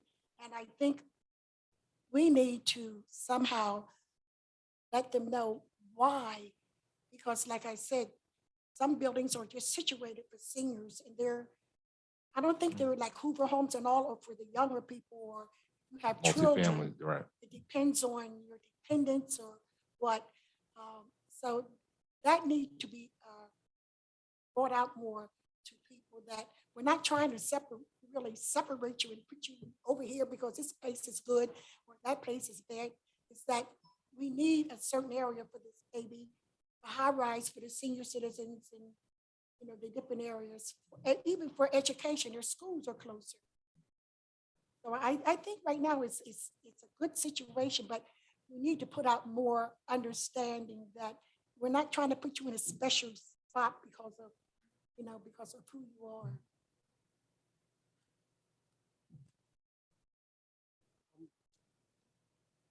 I agree. I sort of kind of agree with the both of them, but I just still think that it should be separated. That's just my opinion. You know, as far as you know, the young people living in a certain area and not living with the elderly. I think it should be separated. Was your question asking us?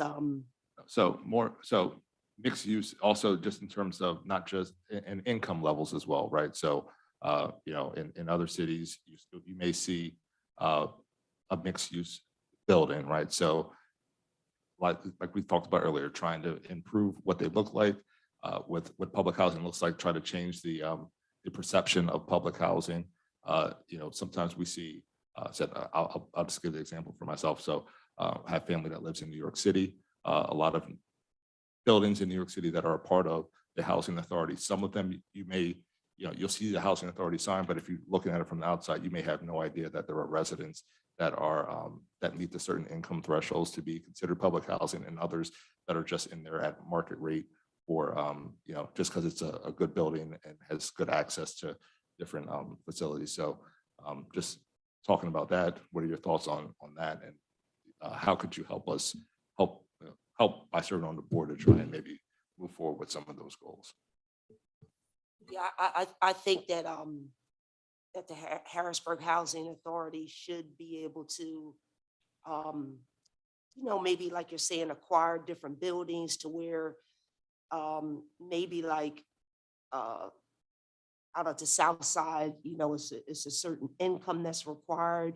And as you're saying, I've seen other buildings in other cities. They're nice homes, you know, but it's still affordable living. And it just depends, you know, like how much do people make, but they're really nice homes. Like they're homes, you know, and they take care of their own property, mow their lawn, keep it clean. And I think Harrisburg should be looking in that direction also. I think there was an article about Philadelphia in the Inquirer on Sunday about what's happening in downtown Philadelphia, and that the Market Street corridor with all of the offices is, people aren't returning to work. And I think we have that in Harrisburg, where you can take some of these office buildings and refurbish, you know, update them and have it a mixed kind of setup, as long as it's near groceries and things that they need, social services. And I'm thinking that takes planning, approval. And I do see that happening here, because there are going to be a lot of vacant buildings that can be rehabbed for that use, for mixed use. I just don't know where they are right now. I'm not into real estate per se, but I do see it happening because it has to happen. Thank you. Thank you, President Bauer. Thank you, Councilman Majors. Are there any other questions before we return to our legislative session? Seeing and hearing none, I'll entertain a motion to resume our legislative session. Don't move. Is there a second? Thank you.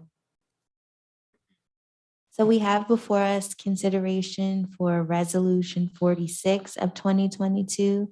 Mr. Parker, could you please read it into the record?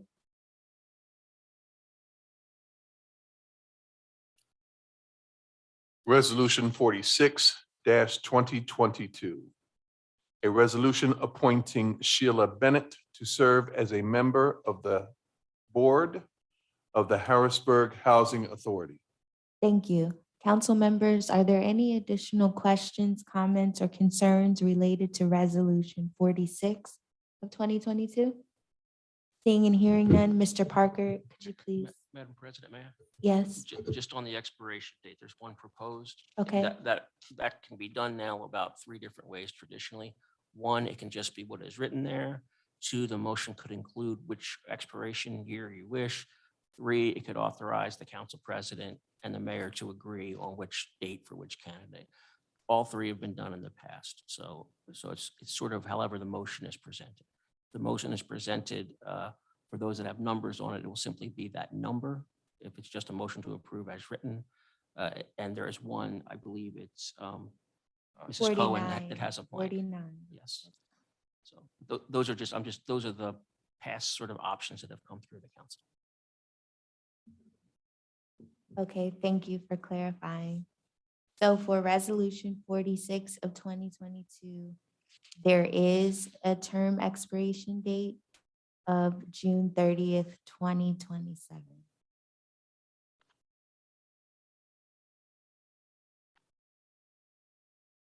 So that stands. Depending how you put your motion. If the motion is to accept it as written, that stands. If you want to, but the council gets to pick these when they're all open. That's the point. All right. I see, thank you. okay. Councilman Majors, you have a question. Could I guess ask for a 5-minute recess for discuss? Okay, the time is 7:40. Is there a motion on the floor? There's a There motion. I is a apologize. motion. The motion's to proceed. I apologize. Okay. So just to clarify for everyone, Resolution 46 of 2022, there is an expiration date written of June 30th, 2027. What is the council's pleasure? Would you like to move forward with the date as written, or would you like to select a new date?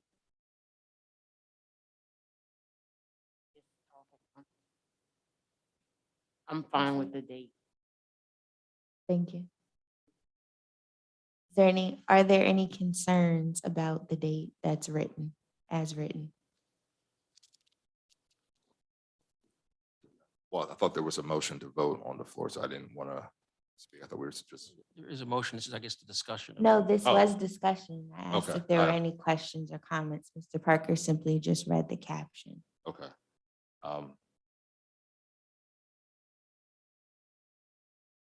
None on this one. Okay. So we're moving forward with Resolution 46 of 2022 as written.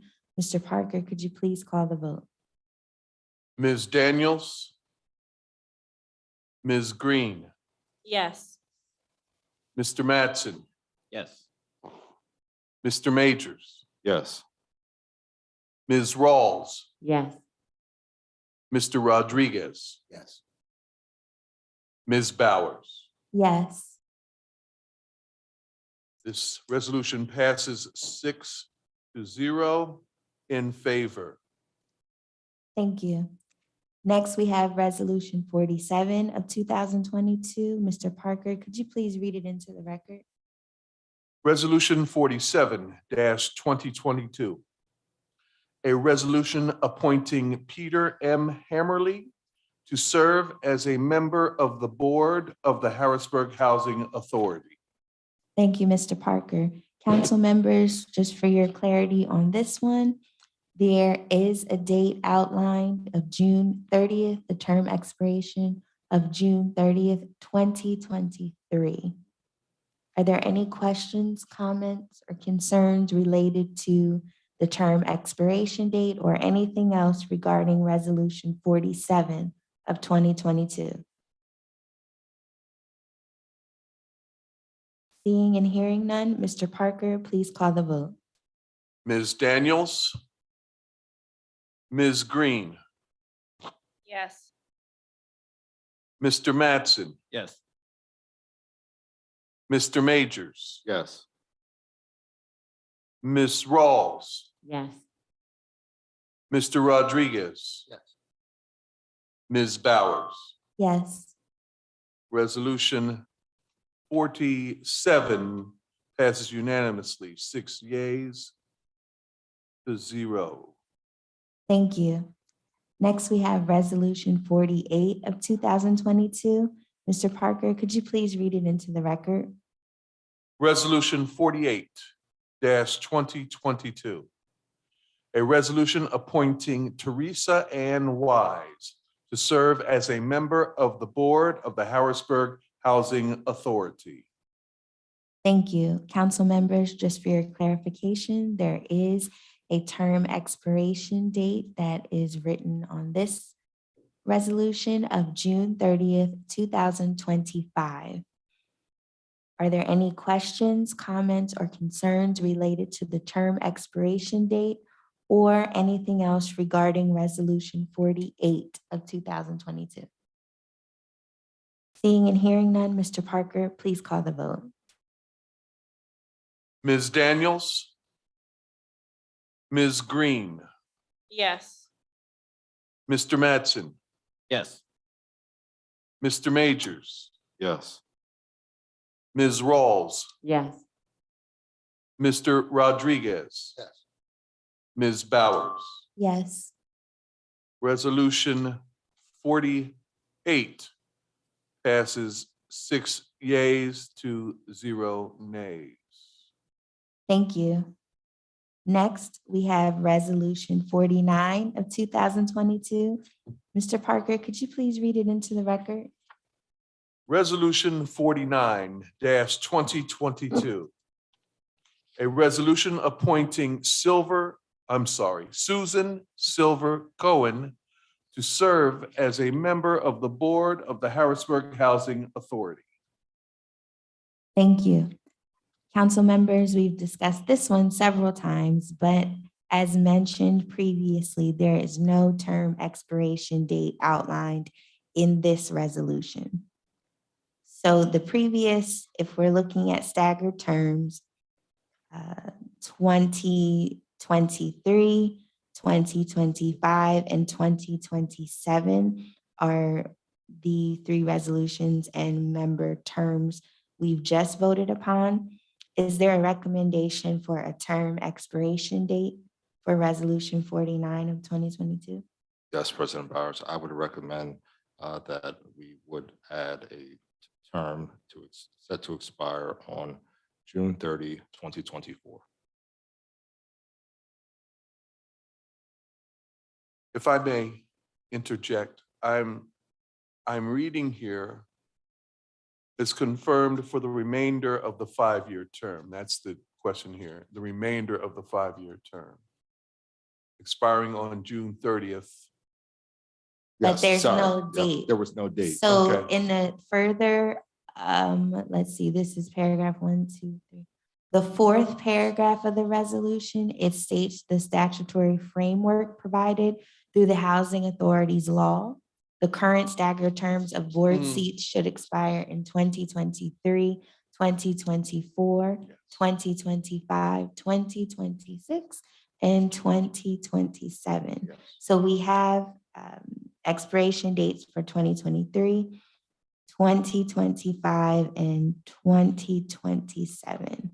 So that's, I believe, where Councilman Major's recommendation of June 30th, 2024 is coming from. Correct, and that would be in the 8th whereas clause. So it would be whereas the appointment shall be for the remainder of the 5-year term expiring on June 30th, and then we would insert 2024. That's correct. Council members, is there a second? I second that. Thank you. Is there any question, comment, or concern related to the new expiration date for this term? Seeing and hearing none, Mr. Parker, could you please call the vote? Ms. Daniels, Ms. Green, Yes. Mr. Mattson, Yes. Mr. Majors, Yes. Ms. Rawls, Yes. Mr. Rodriguez, Yes. Ms. Bowers. Yes.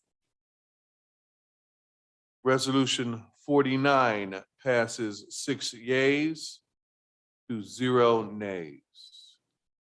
Thank you. Is there any old business, council members? Seeing and hearing none, we'll move to new business. Councilman Rodriguez. Thank you, Madam President. I just wanted to remind the city of Harrisburg that this Saturday we'll be picking back up with Hotspot Saturdays, which is an initiative supported by our county commissioners, our lovely mayor's office, as well as my colleagues on council. We will be in the east corridor of the Allison Hill area. Please feel free to reach out at rrodriguez@harrisburgpa.gov for specifics and how you can become a part of this initiative. Also from the Public Safety Department, the Harrisburg Bureau of Police is pleased to announce the return of National Night Out 2022. This year's National Night Out is scheduled for Tuesday, August 2nd, 2022, from 6:30 to 8:30 p.m. at Camp Curtin Academy, 2900 North 6th Street, Harrisburg, Pennsylvania. This event is a wonderful way to get involved in your community. The night will consist of food, live music, and entertainment, as well as games and activities for the family to enjoy.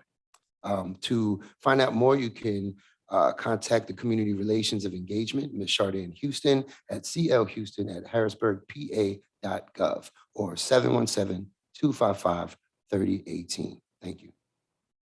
Thank you, Councilman Rodriguez, for the reminders of Hotspot Saturdays and National Night Out. Is there any other new business? Seeing or hearing none, I will entertain a motion to adjourn. So moved. Is there a second? Second. At 7:52 p.m., we stand adjourned. Thank you.